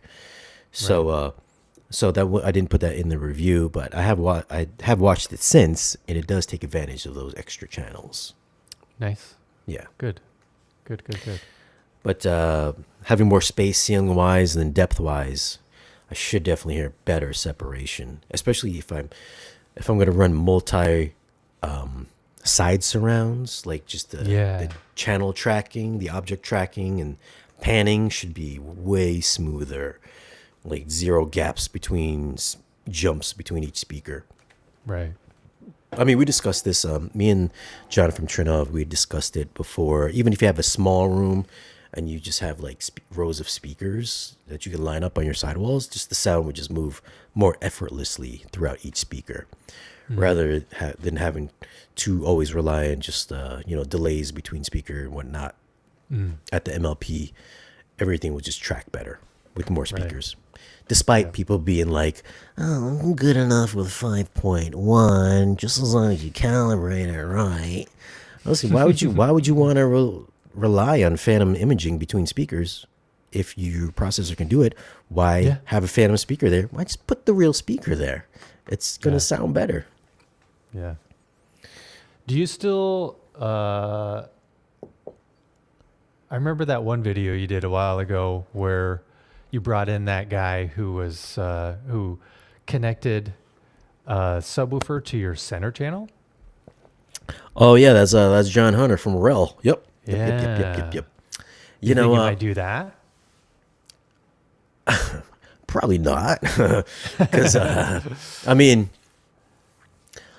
I think that makes more sense if you like have a processor that, because with the Trinnov I can do that. I can do that all digitally.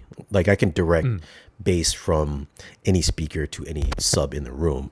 So I could, what I've typically done, I've taken the bass out of the center speaker and I would like do what Denon Marantz is doing with their directional bass. So I typically would have like 4 subs. I would have left, right, in front of the room, and then left, right in the back of the room. And then I did have that 21-inch in the center back of the room just for like infrasonic stuff. But then I would take the bass from the nearest speaker, and shoot it over to the nearest subwoofer. So like the left speaker bass would go to the left subwoofer. The right speaker bass would go to the right subwoofer. The center speaker, I would spread out bass across the front 2 subs. Okay. You see what I'm saying? So when certain bass hits or whatever would go off in a specific speaker, it would be kind of directional in that sense. Okay. So that's kind of the idea that he's doing when hooking up a subwoofer to just the center. So the bass would just go directly to that center.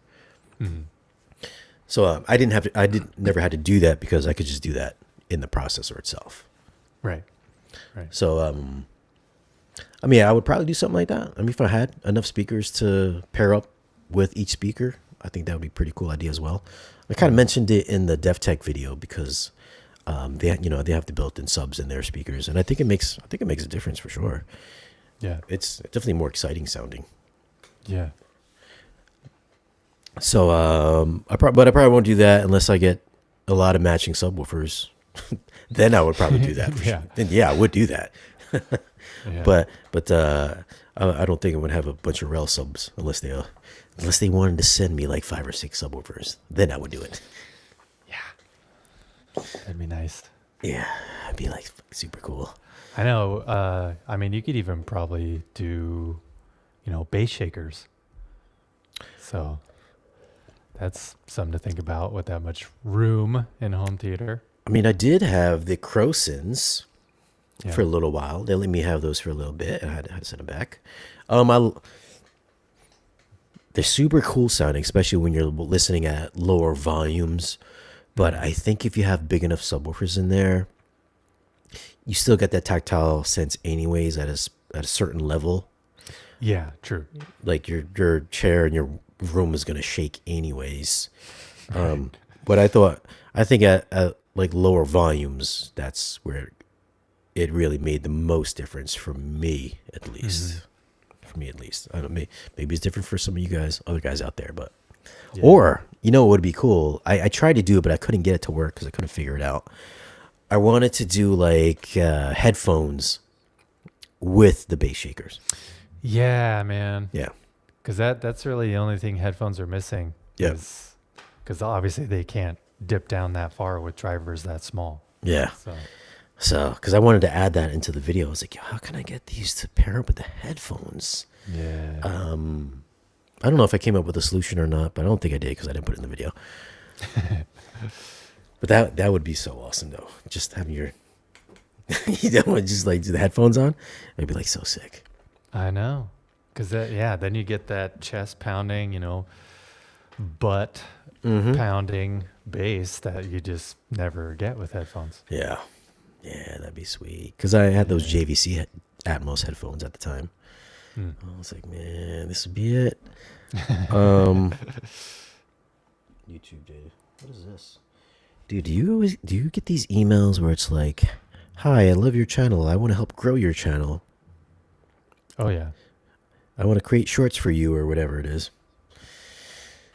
Oh, no. Or I want you to join our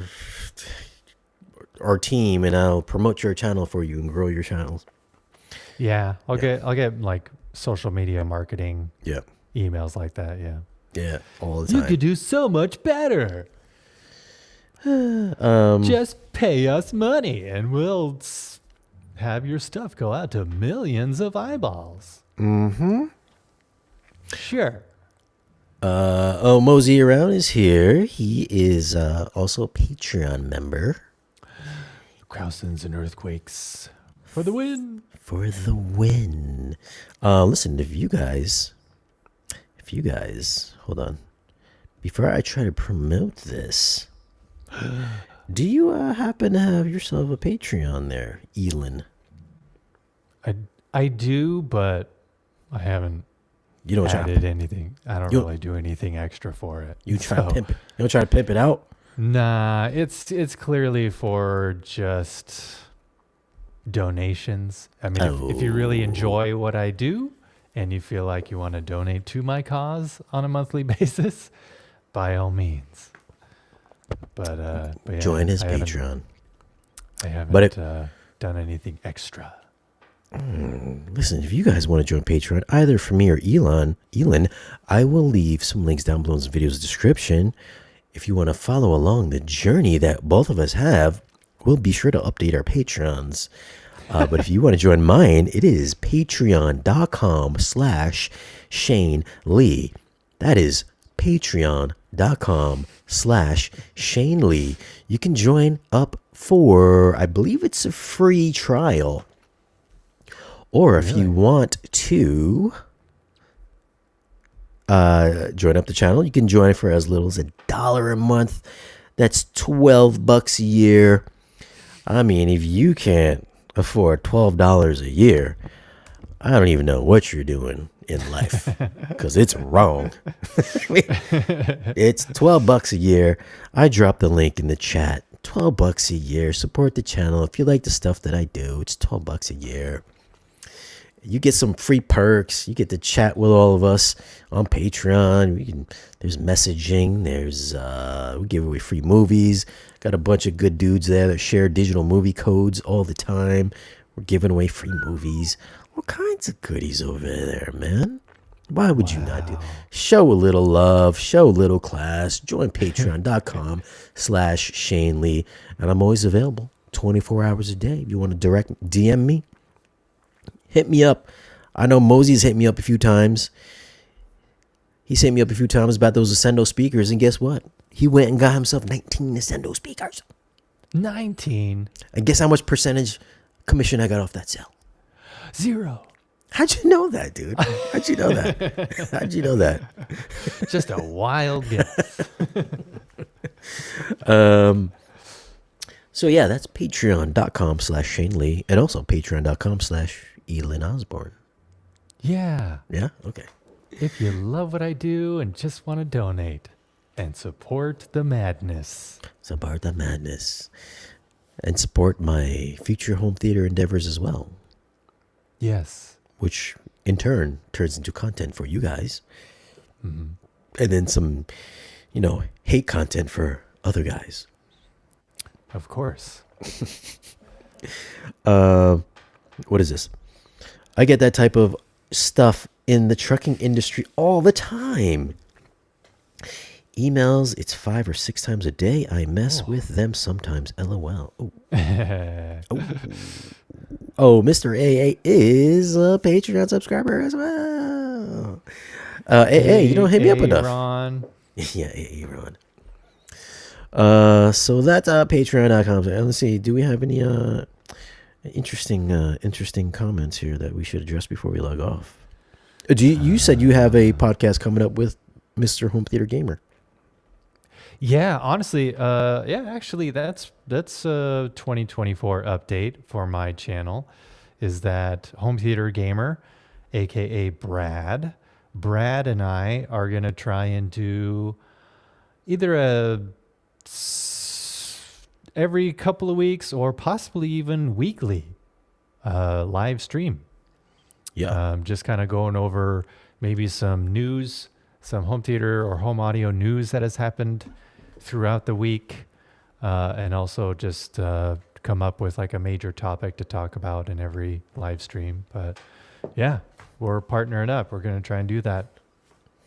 So yeah, stay tuned. We're going to try and have like a simultaneous cast to our respective channels doing that. Mm-hmm. So I'm looking forward to it because we're two nerdy guys who really we're into filmmaking. We like music. We like writing music.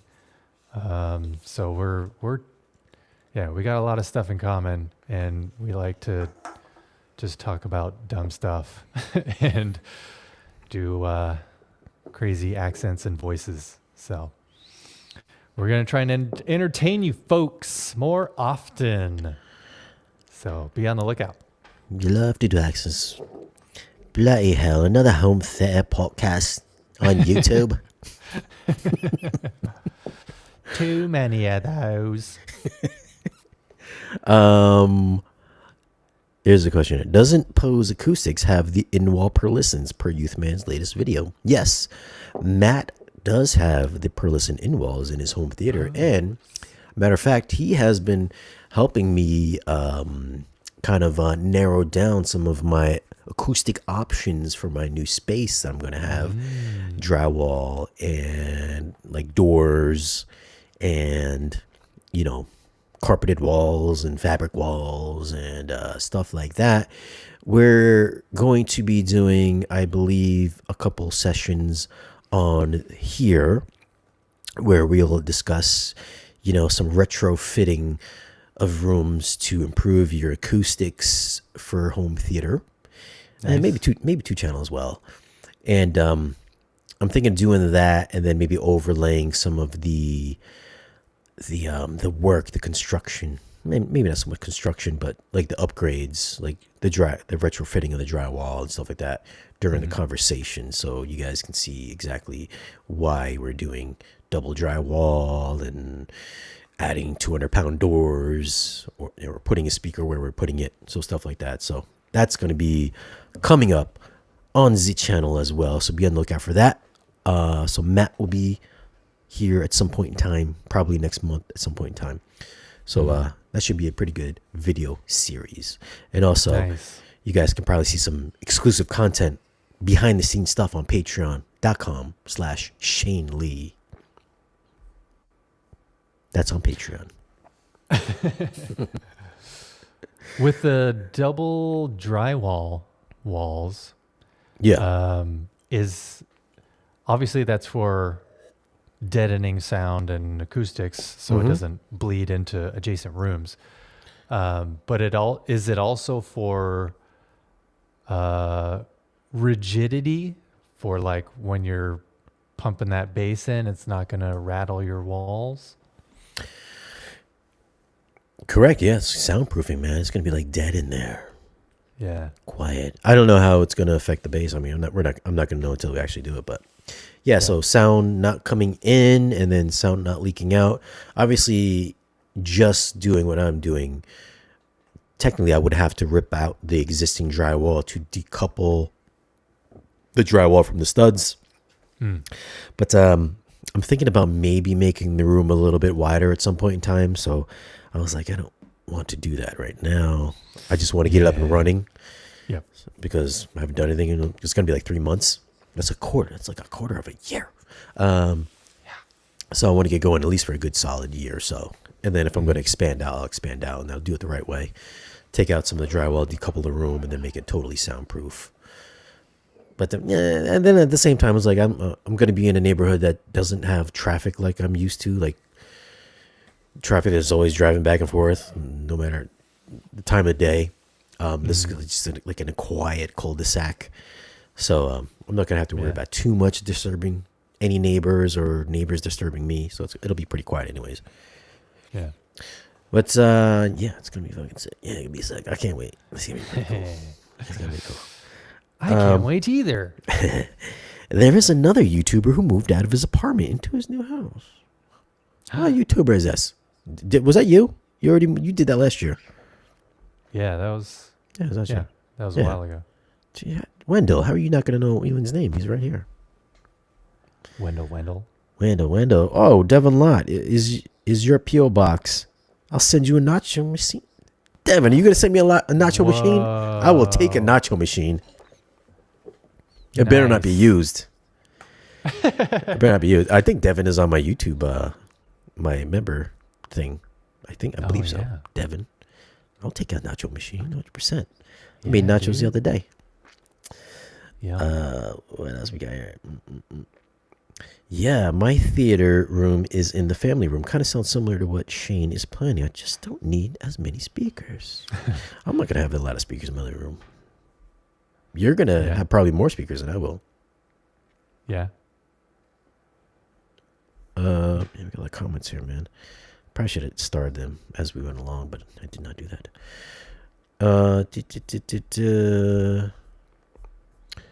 Okay, I can't read through all of these. Oh, that person is K-Pace guy, not Elan. I know. Well, I mean, I don't know him, but I know who you're talking about, though. He moved. Yeah. Chris Hamilton says it's sound reduction. Soundproofing is not realistic. Unless it's a music studio, I guess. Interesting. I don't know. I mean, I don't know. I've been talking about it with Matt, so, is it going to be like an anechoic chamber type of thing? No, but, it should be pretty effective if we did it the correct way. Yeah. I mean, you don't want it completely dead. Yeah. It's not a music mixing studio. Yeah, he was telling me that maybe don't do carpet on the walls because you're going to really deaden out the entire room. I was like, okay, I guess so. I was like, wouldn't I want it to be dead? Like, in my mind, I'm thinking a totally dead room, it would make like accuracy probably better. In my brain, that's the way I was thinking.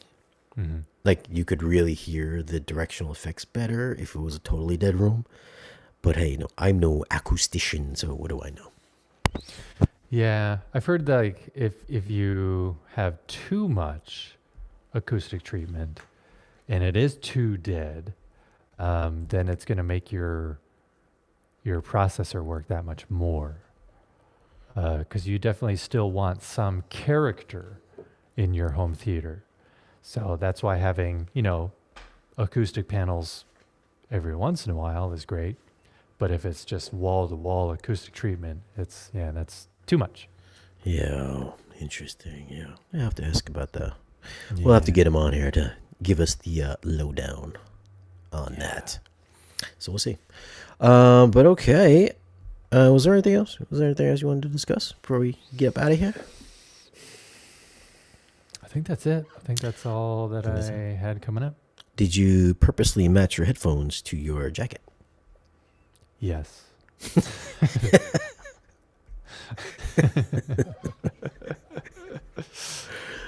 Okay, so guys, let's bring up Elan's channel here. Should I bring up how to do this? YouTube. Let's pimp his channel. What's the address of your channel? Just at Elan Osborne. At Elan. Yeah, there it is. Osborne. Oh, look at that. There you go. Guys, if you guys want to, subscribe to Elan's channel, that would really help him out. Show him some love. Would. Go to his last video, which was 3 days ago. Yeah. It's called Hollywood Deadlines Must Go Discussion. Yeah, if everyone would please watch that, because as far as my analytics are concerned, that video did 10 out of 10. It was not good. Wait, is that not 10 out of 10? Yeah, as far as like my last 10 videos that I've released, it did 10 out of 10 as far as views are concerned. Because I mean, it wasn't like specifically about home theater. I mean, I did mention Dolby Atmos in it quite a bit. Yeah. But the YouTube algorithm still didn't know what to do with it. It's like, I'll send it out a little bit. So, yeah, I kind of got squashed. So, Craig is already a subscriber. Yes. Hi, Craig. Craig never fails. He's always like the first one. He's like literally almost the first one. Yeah. Yeah. So he's great. Love you, Craig. Craig, we both love you. Yeah. AA, we love you too because you're on Patreon as well. All right, AA, here you go. Elan takes his time with his videos, unlike the latest Atmos mixes by Hollywood. Pew pew pew pew. Shots fired. What was the breakdown? What's the synopsis of that video? Oh, just kind of going over the fact that, like, just how we consume entertainment nowadays is so non-linear because everyone has everything on demand. So you can watch whatever you want to watch when you want to watch it.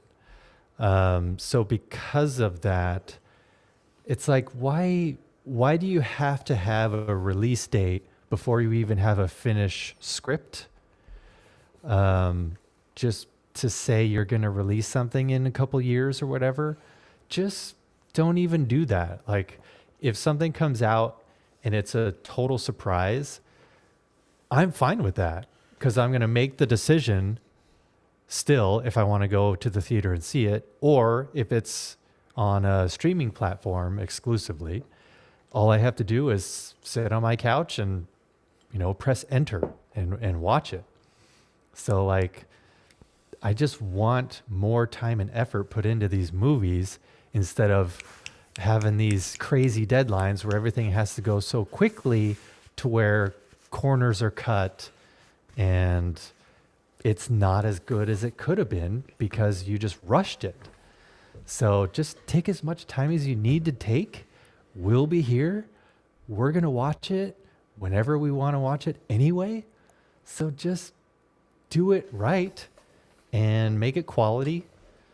Like, because I mentioned in the video, the movie Gravity, which was the first Atmos mix for home media.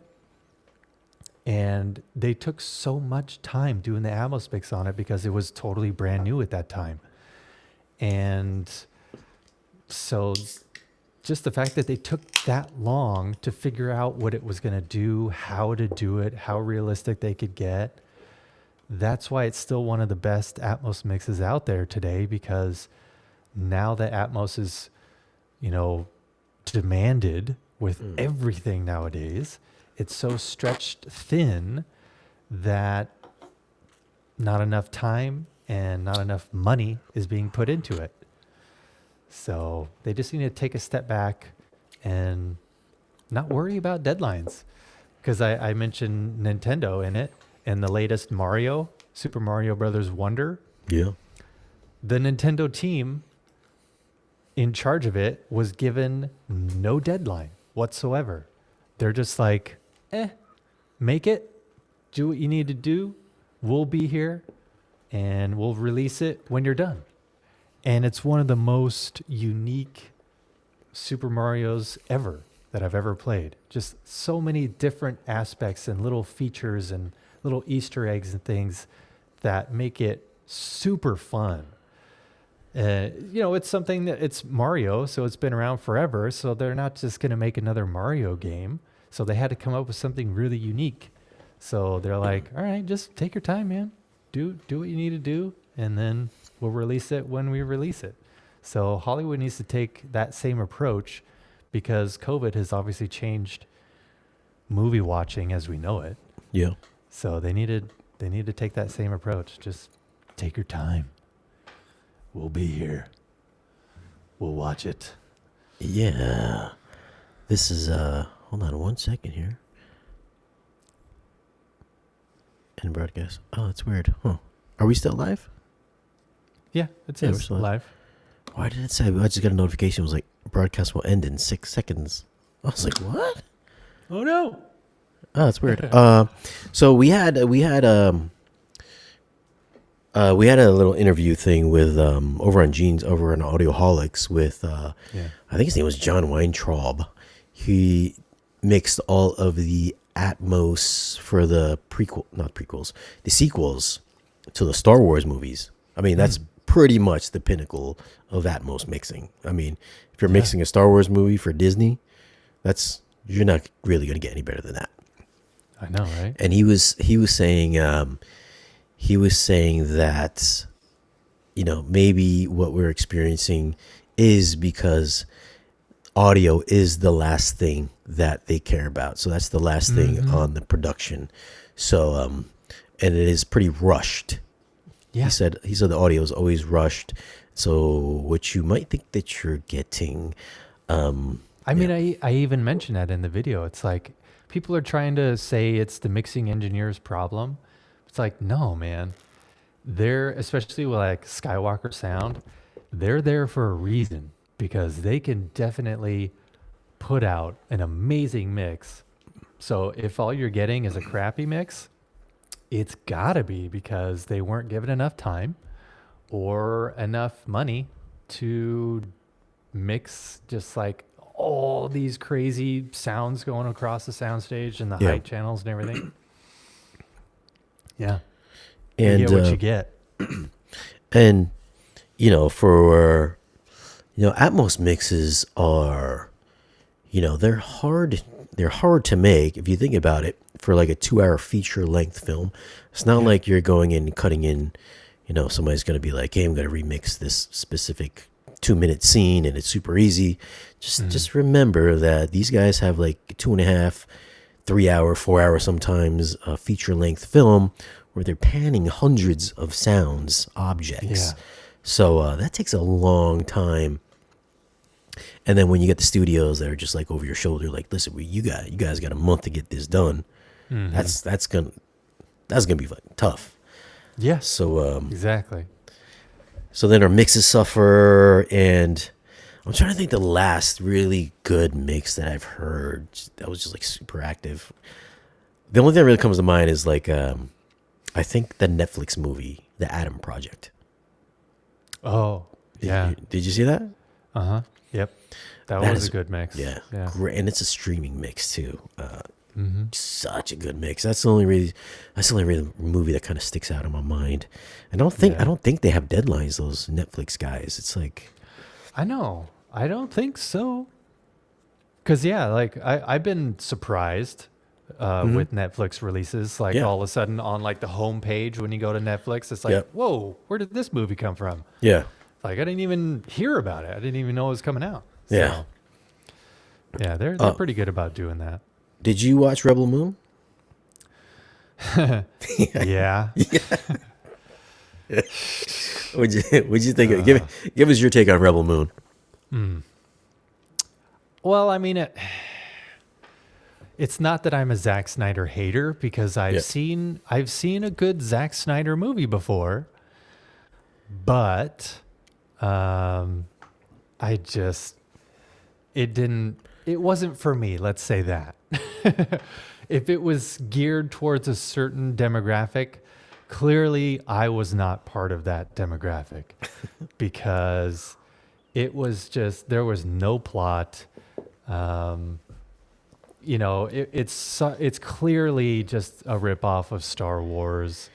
But even Techno Dad just put out a video today about, because he took the time to disengage all of his ear level speakers, and he only had the height speakers playing while he was watching Rebel Moon, and so many just dead silent scenes. Yeah. With scenes that should have had at least something. There was, there's this scene where they're watching people across the way coming out of this like restaurant, and like this guy gets, latched into this like security thing, and it's raining, but there is no rain information in the high channels whatsoever. No thunder, no rain, nothing. So he just kind of goes over like all these missed opportunities in Rebel Moon to like, you got to put some audio in the high channels here.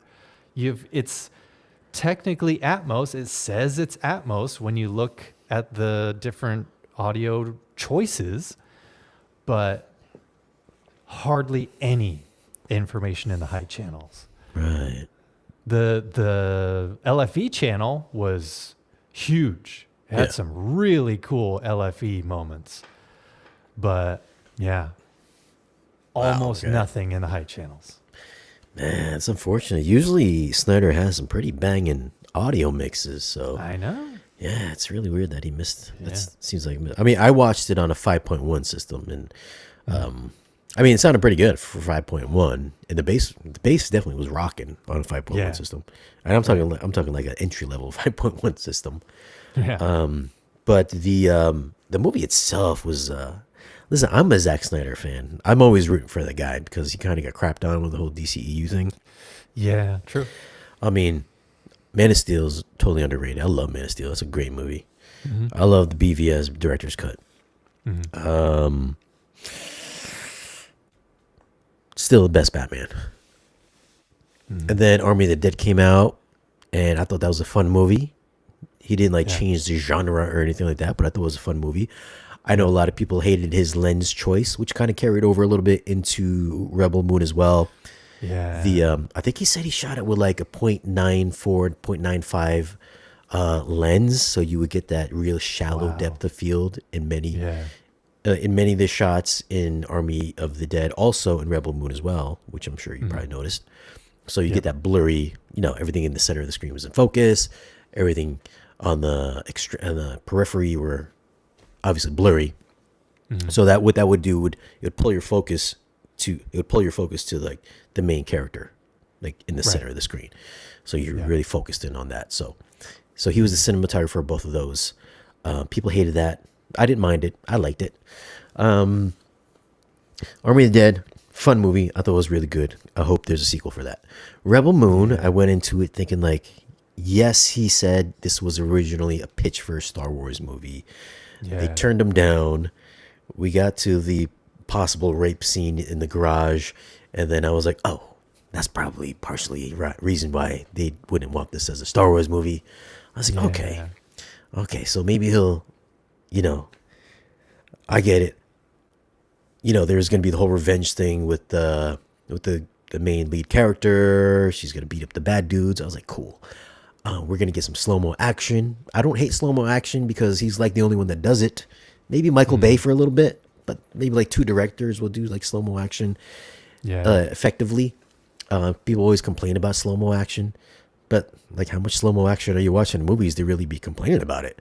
I mean, Zack Snyder's got his own specific, filming technique and style. It's Yeah. very easily to discern a Zack Snyder movie. Right. Not too many other directors have their own specific style.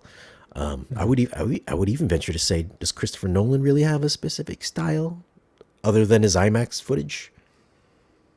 Kind of a kind of like a normal director. You know what I mean? He just happens to have good storytelling. Whereas Yeah. I'd have to think about that. Yeah. Zack Snyder, Michael Bay, one of their movies, they have Yeah. they have a style. Hmm. And I like it that he's so different that you love him or hate him. I love it that he has his own style. Hmm. I started watching it, and man, we were just like 15 minutes into it. I think there's this one scene where they're gathering the people, the group, and they go. All of a sudden, it just cuts to them meeting the chick that goes to fight a spider. Yeah. I was like, what are we doing now? Yeah. I was like, why is she fighting a spider? And why? I was like, why are they seeking her out? Yeah. It's just like, oh, well, we picked up this guy. Now we went to the spider killing woman. Now we're going to, I think his name is Titus, Jaimin Hansu. We're going Hmm. to pick up this king who's like, I don't know. I think he's a prisoner or something like that. He's like breaking him out of this gladiator jail or something. Yeah. I don't. I was like, Yeah. I was like, it's like scene after scene was just like cut, cut, cut, cut, cut. We don't know. There's no exposition on anybody during the course of the movie. They're just picking them up along the way. Hmm. And then towards the end of the movie, we get a little bit of a backstory on each character. But then none of the characters interact with each other. Like, nobody talks to No. each other. No. Like, the spider killing woman doesn't talk to Jaimin Hansu. And then the guy from Pacific Rim doesn't talk to anybody. Hmm. And then there's like a connection towards the end with the main character. Charlie Hunnam has that little moment with Sophia Boutell's character. I was like, oh, then now they're gonna be like friends or something, or is this like a romantic thing? And then all of a sudden, Sophia Boutell's character there's an interest with the farm guy. Hmm. I was like, did I understand that? Am I missing the romantic connection that he had a crush on her? So I was like, Yeah. yo, what am I missing in this movie? And we just got like no there's like we didn't really care about any of the characters. And I was like, Zach, man, I was like, you're fucking up this movie, dude. I was like, I really Yeah. wanted to like this movie, and I just couldn't. I just couldn't. Yeah. I know. There's no character development whatsoever. Yeah. And then the main character chick, she just has these long-winded exposition moments throughout the entire movie where you're like, all right.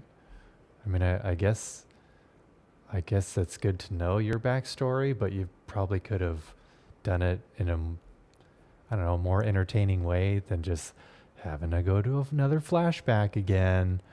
But yeah, it's a story of just, hey, these guys want your grain, and they're the bad guys, and they're gonna kill you if you don't give them your grain.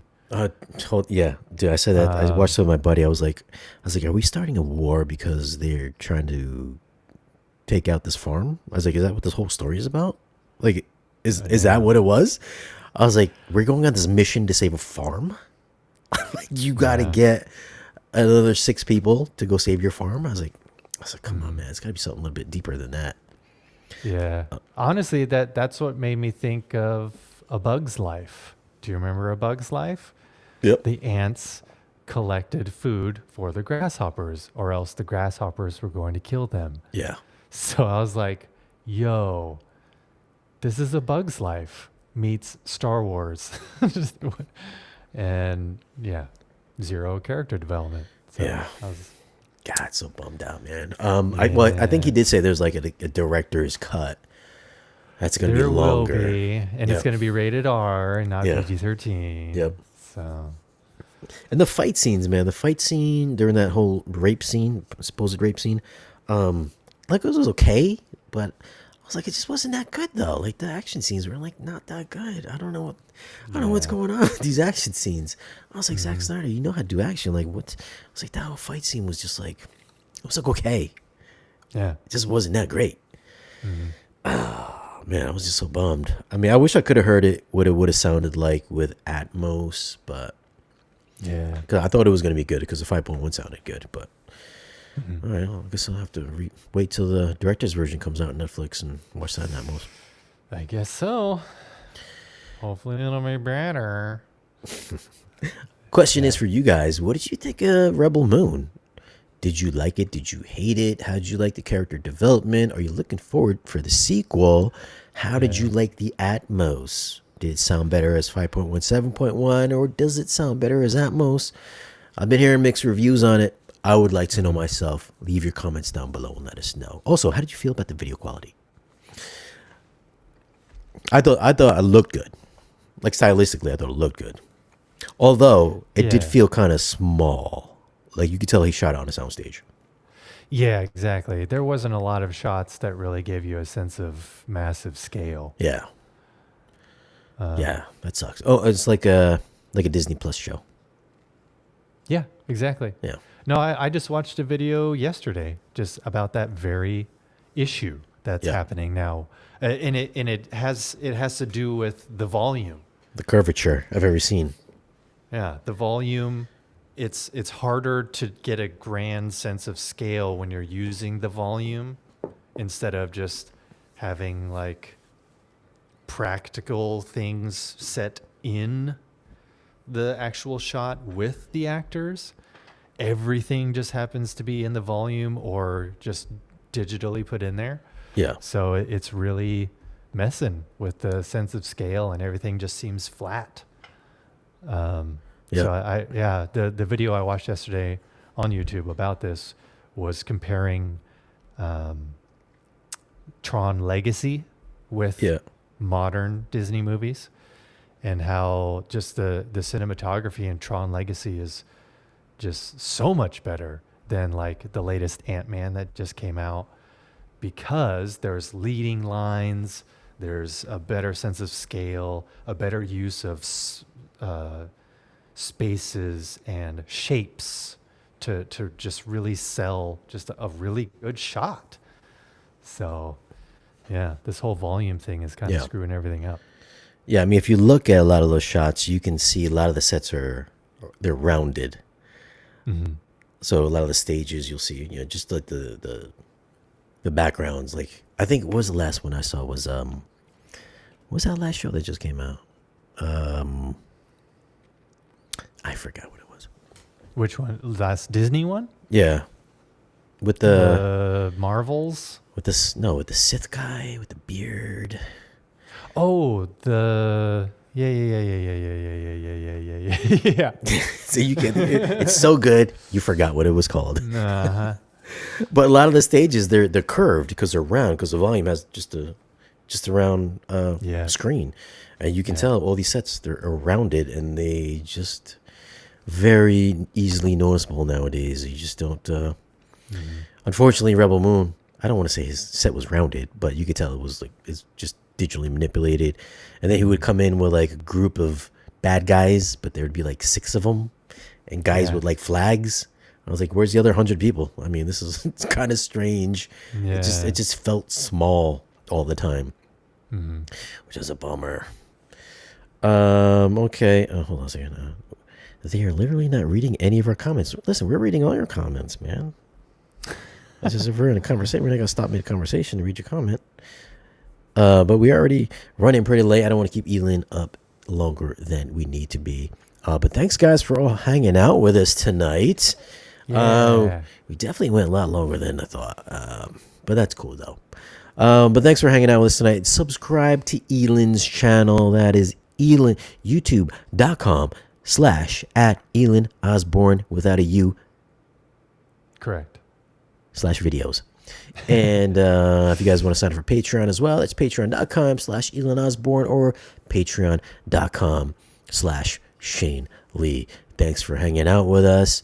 Thanks for joining us, Elan. You're welcome. Thanks for having me. It's a pleasure. Like, share, subscribe. We'll see you in Ahsoka. That's what it was. That's right. Oh, that's it. Ahsoka. Yeah, Ahsoka. Thanks, Jordan. That show was crappy as well. Yeah, it was. We'll see you guys.